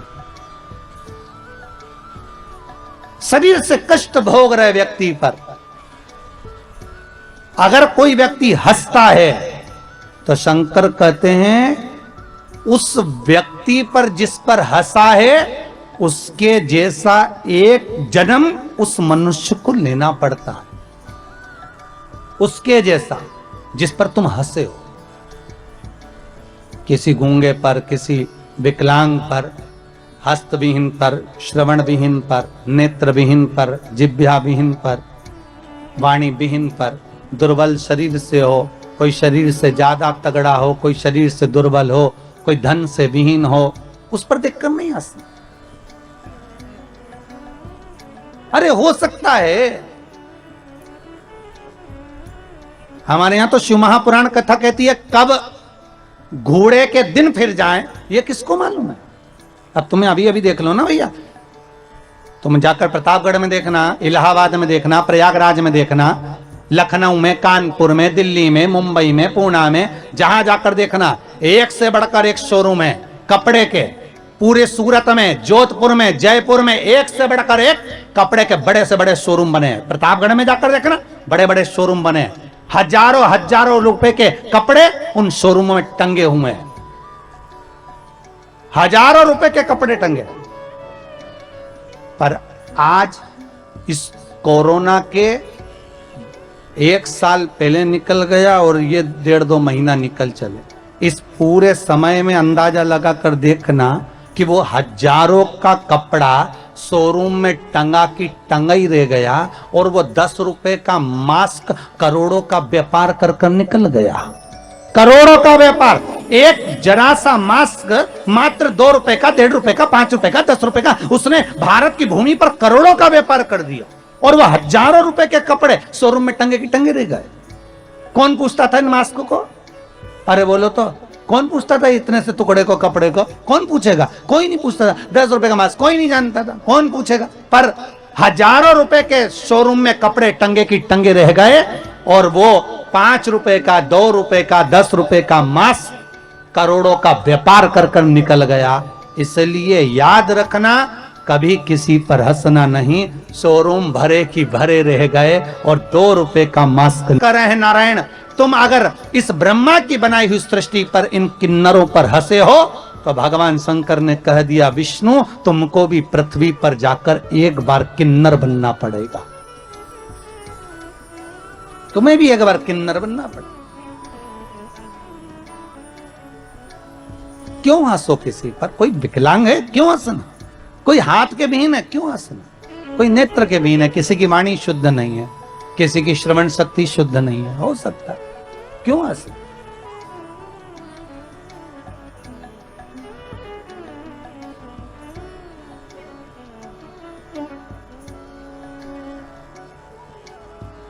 बाल्य अवस्था में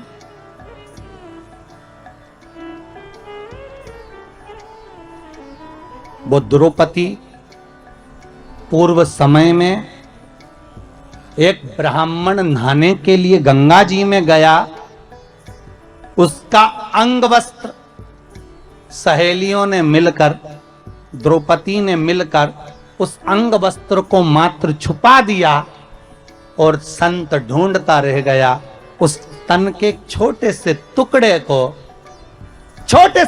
को ढूंढ रहा है संत।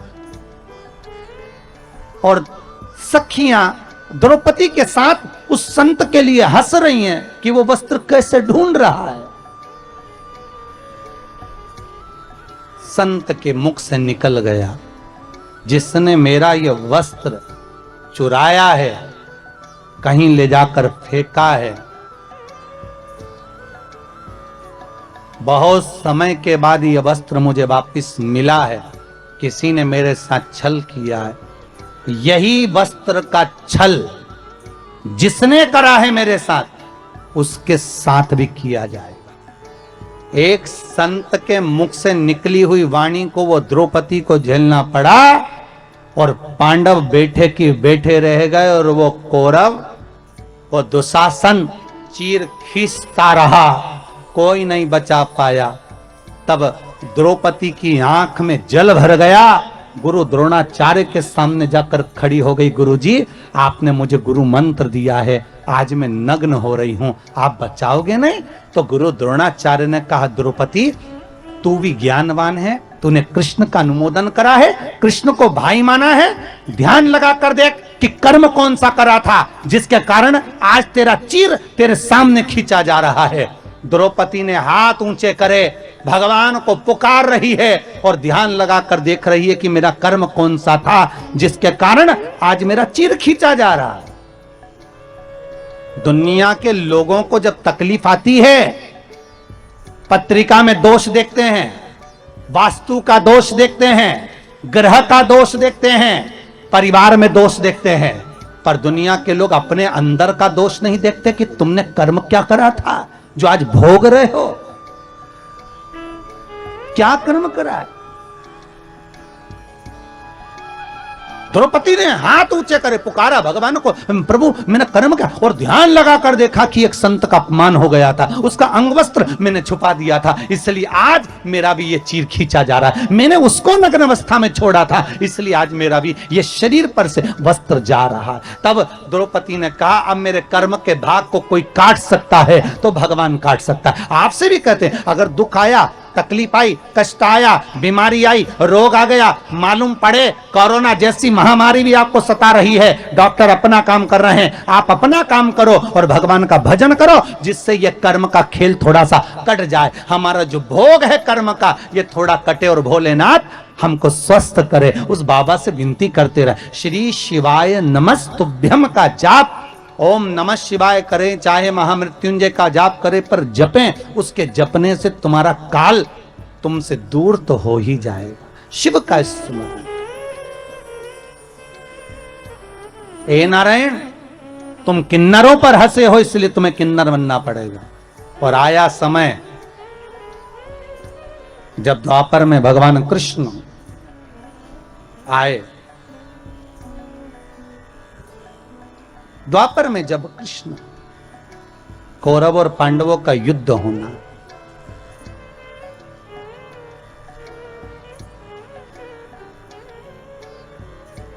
कहां पर हुआ था कौरव और पांडवों का युद्ध?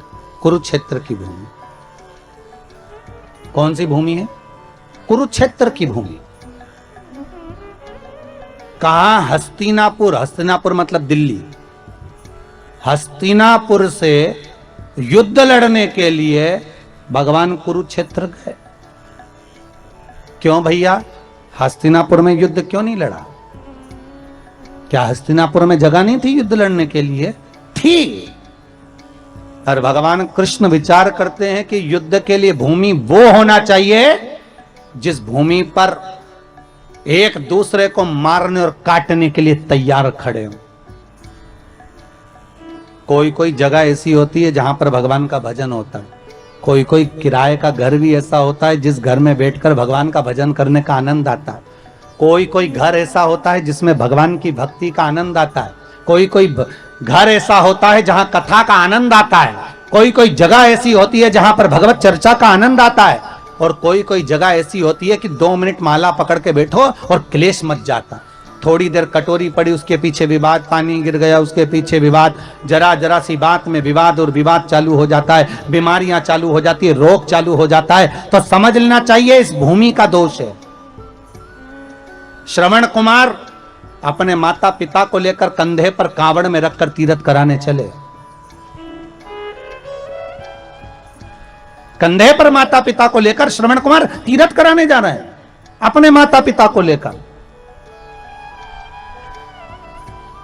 और माता पिता से हरी चर्चा करते करते गए, और आगे जाकर श्रवण कुमार ने अपने माँ बाप को छकड़े में बिठाया और उठाकर खड़ा कर दिया और अपने माँ बाप से बोले, अंधे हो गए हो, पांव नहीं टूट गए तुम्हारे, खड़े हो, पैदल चलो। कौन बोले? श्रवण कुमार। अपने माता पिता से करें कि आंखों से अंधे हो, पांव से थोड़ी ना, खड़े हो और पैदल चलो। श्रवण कुमार की मां ने, सुहांगी ने अपने पति शांतिन मुनि से कहा, श्रवण कुमार के पिता से, कि आज बेटे को क्या हो गया है। शांतिन मुनि ने सुहांगी का हाथ पकड़ा और हाथ पकड़कर कहा, सुहांगी चुप रहो, पैदल चलो, चलो पैदल। श्रवण कुमार ने माँ बाप का हाथ पकड़ा, छकड़े से नीचे उतार कर अपने माँ बाप को पैदल लेकर चले। थोड़ी दूर निकलने के बाद श्रवण कुमार अपने माँ बाप के चरणों में गिर गए, पांव पकड़ लिए, पिताजी गलती हो गई, क्षमा कर दो, पिताजी मुझसे गलती हो गई, क्षमा करो, गलती हो गई, क्षमा करो। पत्नी ने पूछ लिया सुहांगी ने शांतिन मुनि से, आखिर श्रवण कुमार ने हमारा अपमान क्यों करा, हमको पैदल चलने का क्यों बोला।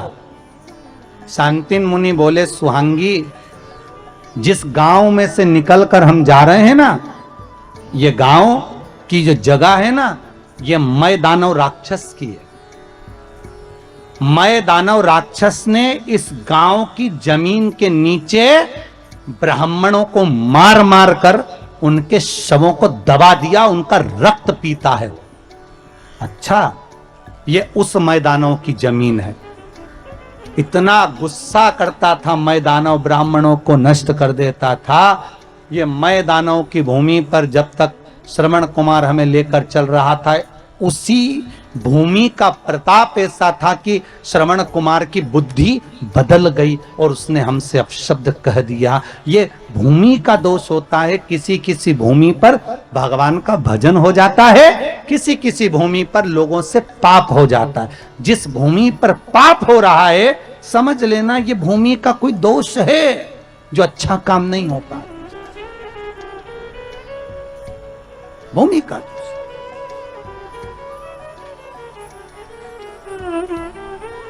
कारण क्या हो सकता है?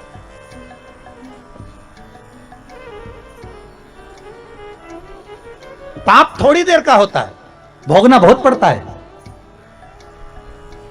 पाप कितनी देर का? थोड़ी सी देर। और भोगना कितना पड़ेगा? अंदाजा लगाओ जरा। तो उस भोगने पर मत जाओ, यहीं का भोगना देख लो। किसी को चाकू मार दिया, कितनी देर लगा? अरे बोलो जरा। चाकू मारा 2 मिनट, मर गया 5 मिनट, कितने मिनट लगे? जम के बोलिए, 7 मिनट। अब भोगना कितना है वो देखिए। पकड़ा गया, बंद कर दिया, 1 साल तक केस चला, 1.5 साल लग गया, 2 साल में निर्णय आया, 10 साल के लिए जम के बोलो अंदर गया। अब कितने साल लग गए? 10 तो अंदर, 2 बाहर, केस में कितने हो गए? 12। अब भोग 7 मिनट का क्रोध था, 7 मिनट में चक्कू मारकर व्यक्ति को मार दिया, पर भोगना कितना पड़ा? 12 साल। उसी तरह पृथ्वी पर मनुष्य पाप थोड़ा सा करता है, पर भोगना तो बहुत पड़ता है, क्योंकि पाप करने का समय कम होता है और भोगने का समय ज्यादा होता है। तो भोगना तो पड़ेगा, आए हो तो भोगो। पाप थोड़ी देर का है, पर भोगना ज्यादा है। इसलिए फिर निवेदन करूं आपसे, मत बुरे कर्म कर बंदे, वरना पछताएगा। भगवान की आंखों से तू बच नहीं पाएगा, तू बच नहीं पाएगा। भोगना है तो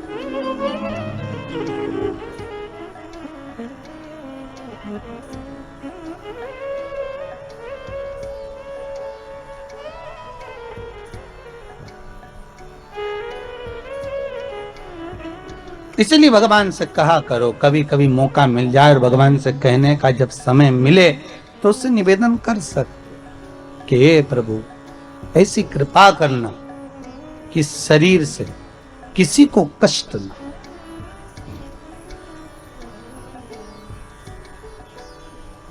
किसी को कष्ट ना। कुरुक्षेत्र की भूमि ढूंढी है युद्ध के लिए। विचार करो जरा। भगवान कृष्ण द्वारका में बैठे थे और अपने दूतों को कहा ऐसी भूमि ढूंढना जहां भाई भाई का दुश्मन हो जाए। द्वारपाल ढूंढते ढूंढते गए, कहीं नहीं मिली ऐसी जमीन। पहुंच गए कुरुक्षेत्र। बड़े भाई ने छोटे भाई से कहा जा उधर मेड़ पे से पानी आ रहा है, मेड़ को बांध दिया। छोटे भाई ने कहा भैया मेरे हाथ में सामान रखा है, तू चले जा, तू बांध दिया। बड़े भाई को क्रोध आ गया, उसने हल रखा था हाथ में, छोटे भाई के पेट में मार दिया। हल से खींचता हुआ छोटे भाई को ले जाकर मेड़ पे सुला दिया जहां से पानी को रोकना था। पानी तो रुक गया, भाई तड़प तड़प के मरता रहा। भगवान कृष्ण के दूतों ने जाकर कन्हैया से कह दिया हमने वाली भूमि देख ली जहां भाई भाई का दुश्मन है। कौन सी भूमि है? तो कहा कुरुक्षेत्र की भूमि। भगवान ने कहा युद्ध होगा तो वहीं होगा, नहीं तो भगवान चाहते तो प्रतापगढ़ में भी युद्ध करने आ सकते थे। दिक्कत क्या थी? हस्तिनापुर से तो जाना था, वहां गए तो उसकी जगह यहां आ जाते, प्रयागराज आ जाते, मथुरा पहुंच जाते। भगवान चाहते तो जहां जाकर युद्ध लड़ा देते, पर उन्होंने कुरुक्षेत्र की भूमि को ढूंढा। क्यों? उस भूमि पर युद्ध कराना, क्योंकि वहां भाई भाई का दुश्मन बन सकता है। केवल वही भूमि एक ऐसी है जहां पर भगवान कहते हैं कि मैं युद्ध करा सकता हूं, वो भूमि को ढूंढा। और उस भूमि का दूसरा फल क्या था? कुरुक्षेत्र की भूमि पर राजा कुरु, जिसने शंकर भगवान की आराधना करी थी, और शिव जी ने प्रसन्न होकर कहा था मांग कुरु तुझे क्या चाहिए। राजा कुरु कहता है प्रभु बस मुझे वर दे दो कि इस भूमि पर जो मरेगा उसको स्वर्ग मिलेगा, आप वर दो। भगवान ने कहा कुरु तू और कुछ मांग ले। राजा कुरु ने शंकर जी से कहा नहीं नहीं प्रभु, आप तो बस इतना वर दे दो कि मेरे कुरुक्षेत्र में, मेरे क्षेत्र में, मेरी इस कुरु भूमि पर जहां पर कोई मरे उसको स्वर्ग मिले। तो भगवान कृष्ण को तो मालूम था कि शंकर जी ने वर दिया है, इस भूमि पर जितने मरेंगे बेचारे, अभी परिवार की लड़ाई में, कौरव और पांडवों की लड़ाई में ये दूसरे मरेंगे, और दूसरे मरेंगे तो इनका क्या फायदा होगा? जमीन मिलेगी तो पांडवों को, जमीन मिलेगी तो कौरवों को, ट्रैक्टर मिलेगा तो पांडवों को, ट्रैक्टर मिलेगा तो कौरवों को, मकान मिलेगा तो पांडवों को, राज मिलेगा तो पांडवों को। तो परिवार की लड़ाई में जो दूसरे मरेंगे इनका भी तो उद्धार होना चाहिए। तो भगवान ने मन में सोचा एक काम करो कुरुक्षेत्र में युद्ध लड़ाओ। कुरुक्षेत्र में युद्ध लड़ाएंगे तो जितने मरेंगे इनको कम से कम स्वर्ग तो मिल जाएगा। तो भगवान ने ये चतुरता कर कर कुरुक्षेत्र में युद्ध लड़वाया कि मरे तो वैकुंठ।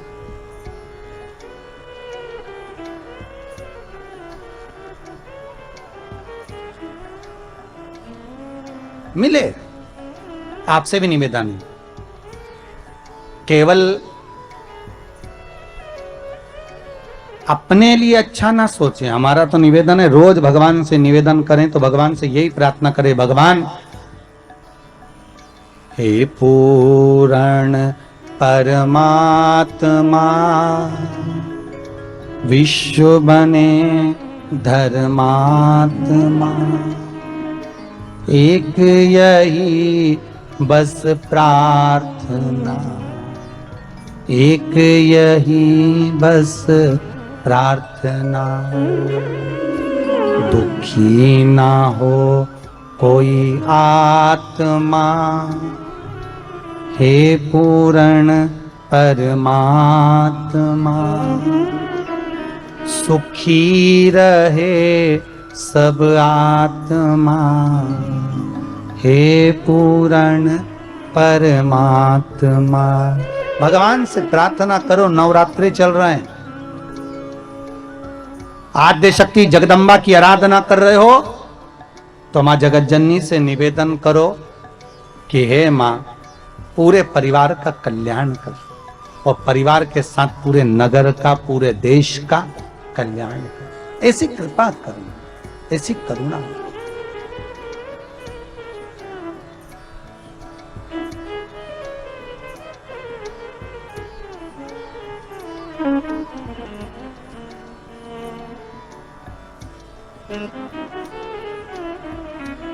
ऐसी कृपा हो। ऐसी दया हो जाए।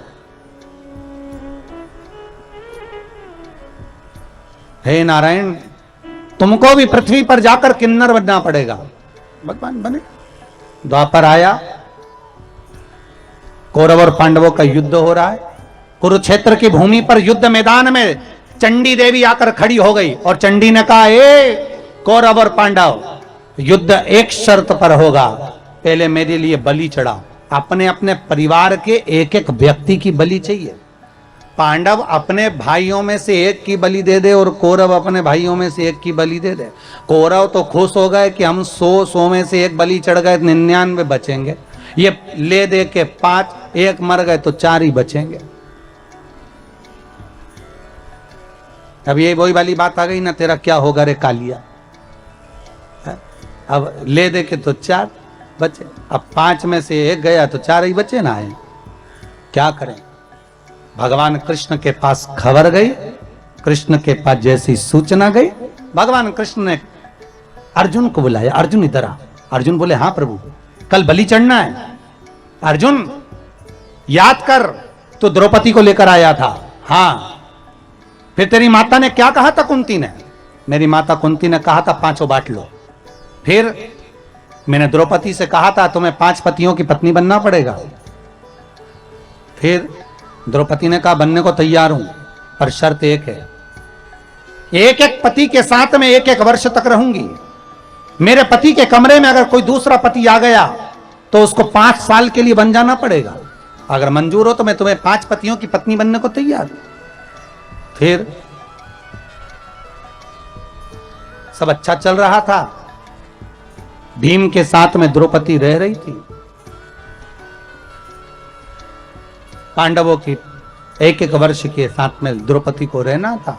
एक ब्राह्मण का बालक आया, पिता आया, दौड़ कर आकर कहता है, अरे अर्जुन, मेरे बच्चे को शेर उठा कर ले गया, सिंह ले गया, मेरे बेटे को बचा ले रे अर्जुन। अर्जुन गया अपना धनुष लेने के लिए, गांडीव लेने के लिए, पर वो धनुष तो भीम के कक्ष में था। दौड़ा, बिना पूछे अंदर प्रवेश कर गया, धनुष को उठा लाया, ब्राह्मण के बच्चे को बचा लिया। ब्राह्मण के बच्चे को बचाया, और जब ब्राह्मण का बालक बच गया, ब्राह्मण का बालक बच भी गया, पर द्रौपदी ने हाथ जोड़कर कह दिया कि अब आपको 5 वर्ष के लिए वन जाना पड़ेगा। अर्जुन, फिर क्या हुआ? अर्जुन कहते हैं मैं 5 साल के लिए बन गया। वन में जाकर मैंने नागों की कन्या उलूपी के साथ में विवाह कर लिया। विवाह करने के बाद मेरा एक बेटा हो गया, उसका नाम आरावन था। क्या नाम था? आरावन। भगवान कहने लगे, अब अर्जुन खड़े हो जा, उसी जगह पर जहां तूने विवाह किया था, जहां तेरा बेटा हुआ था। अब वो बेटा बड़ा हो गया होगा, है तो तुम्हारी कुल का, परिवार के एक व्यक्ति की बलि देना है, उसको लिया, उस आरावन की बलि देंगे, जा लेकर। अर्जुन गया, आरावन को कहा, बेटा कौरव और पांडवों का युद्ध है, तुम्हें युद्ध में चलना है। आरावन ने कहा चलो, चलिए पिताजी, चिंता मत करना, एक एक कौरवों को मार मार कर गिराऊंगा, आप बिल्कुल टेंशन ना लीजिए, चिंता ना करिए। जैसे ही आरावन आया, भगवान कृष्ण ने बुलाकर कहा, आरावन तुम्हें मालूम है तुम्हें क्यों बुलाया गया है? आरावन ने कहा, नहीं दादा, हमको नहीं मालूम। आरावन, आपको नहीं मालूम? नहीं, चंडी देवी को बलि चढ़ाना है कौरव और पांडवों में से एक एक परिवार के एक एक व्यक्ति की, तुम्हारी बलि चढ़ना है। आरावन कहते हैं, दादा बलि तो चढ़ा दो, मना नहीं है, पर मैं कुंवारा हूं, मैंने अपनी माता उलूपी नागों की कन्या, मेरे नाना जो थे वो नाग थे, सांप थे, तो मेरे नाग नाना ने अपनी पुत्री उलूपी को बताया था, मेरी मां को बताया था, नाग कन्या को, कि हे पुत्री, जो कुंवारी अवस्था में मर जाता है उसको ना पिंड मिलता है, ना तर्पण होता है, ना तिलांजलि होती है, ना गया जी में श्राद्ध होता है, ना ब्राह्मण को जिमाया हुआ भाग उस कुंवारी अवस्था में मरे हुए व्यक्ति को प्राप्त होता। जो कुंवारी अवस्था में मरा है उसको यह भाग नहीं मिलेगा। जो कुंवारी अवस्था में मरा है उसको ना पिंड, ना तर्पण, ना तिलांजलि, ना श्राद्ध, कुछ प्राप्त नहीं होगा, कुछ नहीं मिलेगा। रावण कहते हैं, दादा मैंने मेरी माता के मुंह से सुना था, मुख से, मैं कुंवारा नहीं मरना चाहता दादा। अगर मैं कुंवारा मर गया तो मुझे जल नहीं मिलेगा, तर्पण नहीं होगा, तिलांजलि नहीं होगी, मेरा पिंड नहीं होगा, मेरा भोज नहीं होगा। दादा आपसे निवेदन है, आप मेरा विवाह कर दो, उसके बाद मेरी बलि चढ़ा दो। भगवान कृष्ण ने अर्जुन से कहा, युधिष्ठिर, नकुल, सहदेव सब जाओ, जल्दी से एक लड़की ढूंढो, उसके साथ शादी कर देते। पूरे हस्तिनापुर में ढूंढा तो कौन बाप अपनी बेटी भी आएगा एक रात के लिए? कौन होगा जो लड़की भी आएगा एक रात के लिए? किसी ने लड़की नहीं दी, किसी ने नहीं दी बेटी। भगवान को लगा अब क्या करा जाए। भगवान कृष्ण को याद आया कि शंकर भगवान ने कहा था कि ए नारायण, तुम किन्नरों पर हंसे हो, इसलिए तुम्हारा एक जन्म किन्नर का होगा। भगवान ने कहा एक आज ही जन्म ले लेता हूं, और भगवान कृष्ण किन्नर बन गए। रावण के साथ रात्रि में शादी कर ली, फेरे डाल लिए, भांवर पढ़ ली, और शादी करने के बाद रात्रि को विवाह हो गया। सुबह रावण की बलि चढ़ गई। भगवान फूट फूट के रोने लगे। आज भी हिंदू धर्म में किन्नर गले में मंगलसूत्र पहनते, मांग भरते, चूड़ी पहनते, बिछुड़ी पहनते हैं। कई कई लोगों के मन में आता है कि इनका पति कौन होगा किन्नरों का। तो शिव महापुराण की कथा कहती है रावण किन्नरों का पति होता है, इसलिए आज भी किन्नरों का विवाह एक घड़े से किया जाता है, और सुबह उस घड़े को फोड़ दिया जाता है। किसी पर हंसना नहीं है। कोई वाणी से विहीन है, कोई श्रवण शक्ति से विहीन है, कोई हाथ पैर से विहीन है, कोई दुर्बल है, कोई अधिक हेल्थी है, कोई धन विहीन है, हमें उस पर हंसना नहीं है। ना जाने भगवान शंकर की कथा कहती है, हम जिस पर हंसते हैं एक जन्म हमको भी लेना पड़ता है, एक जन्म।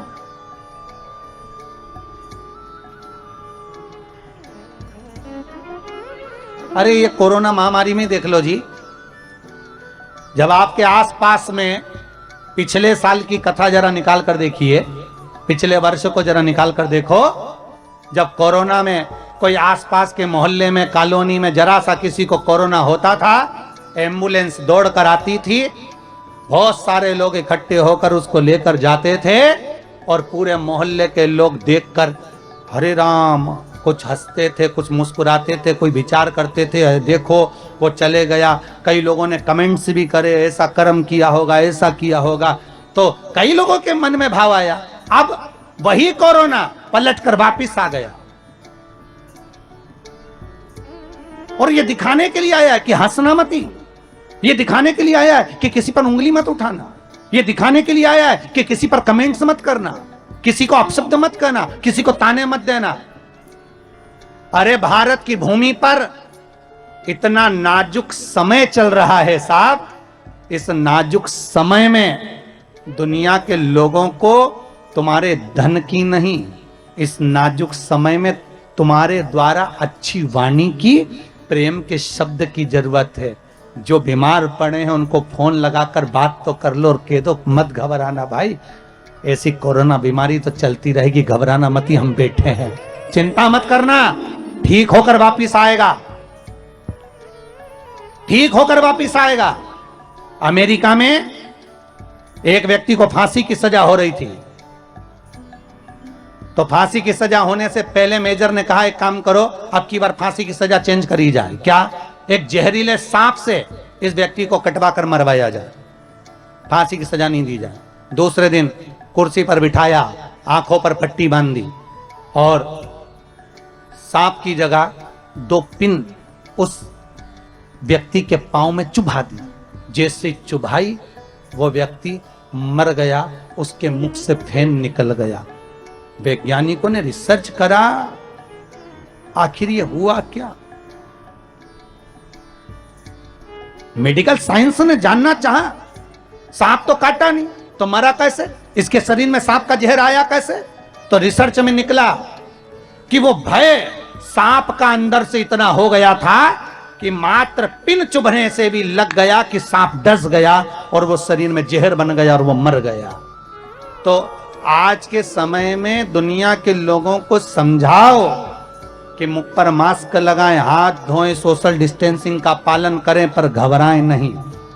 ये कोरोना महामारी से डरने की जरूरत नहीं है। अपने पहचान वालों को फोन लगाकर उसको डराओ मत, उसको मैसेज कर कर घबराओ नहीं कि इतने मर गए, तेरा क्या होगा, उस हॉस्पिटल में इतने मर गए, ऐसा हो गया। घबराना नहीं है, डरना नहीं है, उस व्यक्ति को समझाना है कि तू ठीक होकर वापिस आएगा।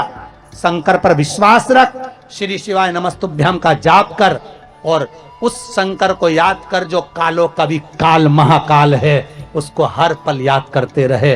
तो मेरा बाबा वेंटिलेटर पे से भी उठाकर तुझे घर लेकर आएगा, ऑक्सीजन हटाकर तुझे घर के सुंदर आंगन में ले आएगा। उसको विश्वास दिला, उसको शंकर के प्रति समर्पित कर दो, उसका विल पावर मजबूत कर दो जिससे वो घबराए, वो डरे ना। उसको समझाओ।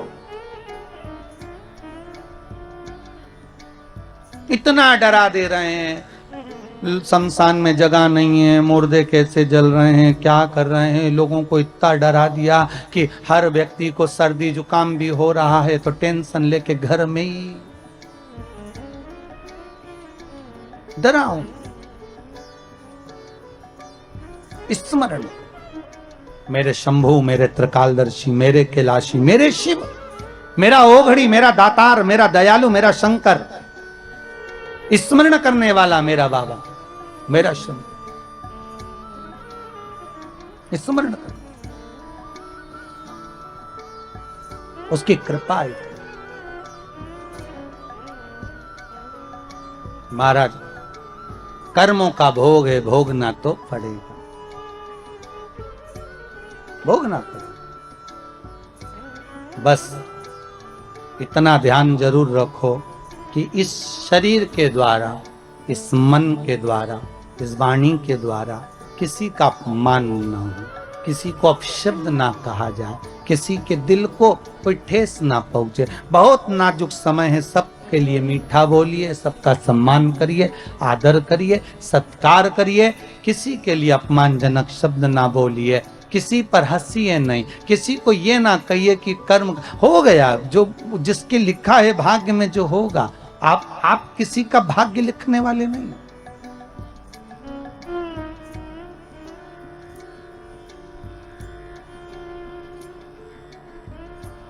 होगा। भगवान शिव ब्रह्मा जी से बोले, ब्रह्मदेव रुकिए, आपने क्या बनाया ब्रह्मा? ब्रह्मा कहते हैं किन्नर बन गए प्रभु। कोई बात नहीं, बन गए ना, सबसे पहली सृष्टि किन्नर की होगी, चिंता मत करो। आपने बनाया है, गलत नहीं होगा, गलत नहीं होगा, कोई बात नहीं। ब्रह्मदेव, अब आप हमारे प्रतिबिंब का दर्शन करिए, आप हमारे प्रतिबिंब का दर्शन करिए ब्रह्मदेव। भगवान शंकर ने अर्धनारीश्वर स्वरूप का दर्शन दिया। कौन सा स्वरूप बनाया है? अर्धनारीश्वर स्वरूप। आधा शिव, आधा पार्वती, शंकर भगवान ने अपना अर्धनारीश्वर स्वरूप का दर्शन कराया। और जो अर्धनारीश्वर स्वरूप का भगवान दर्शन कराते हैं, आधा शिव आधा पार्वती, देखकर ब्रह्मा थकित रह जाते हैं।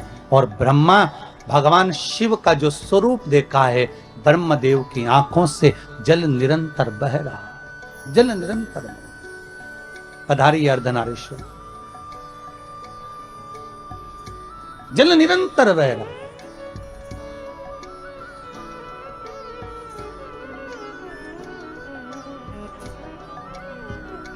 और अर्धनारीश्वर स्वरूप का जब दर्शन ब्रह्मदेव कर रहे हैं, भगवान शिव ने कहा ब्रह्मदेव गलती आपसे थोड़ी सी हो गई, आपको बोला था कि एक पुरुष एक स्त्री बनाना, आपने दोनों को मिलाकर बना दिया, आपने दोनों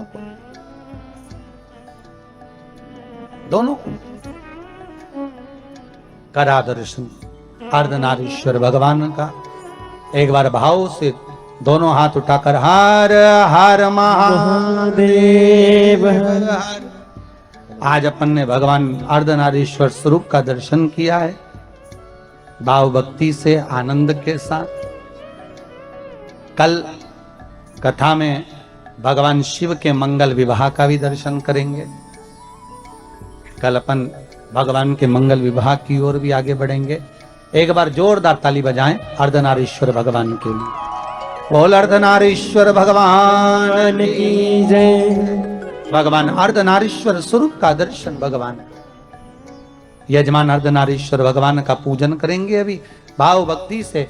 भगवान शिव औघड़दानी त्रिकालदर्शी कैलाशी शिव महापुराण की कथा कहती है, ब्रह्मदेव आप घबराएं ना,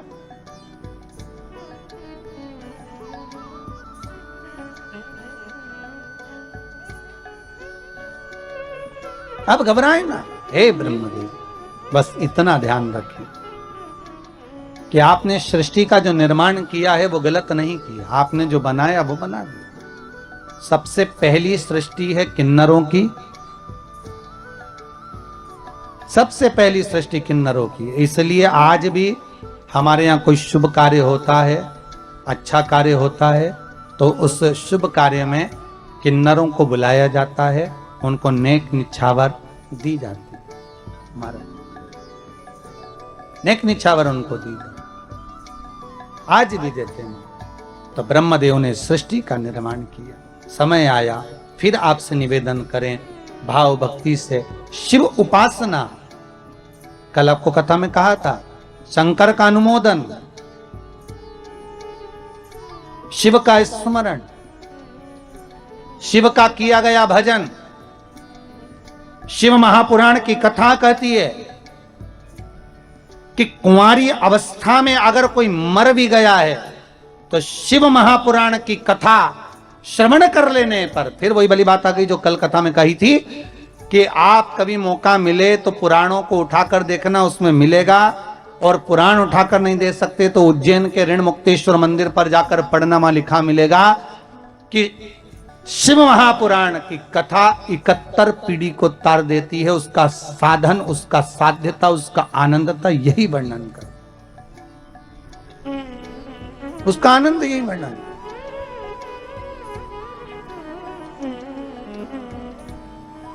कुंवारी अवस्था वालों को भी तारने वाली है ये शिव महापुराण की कथा।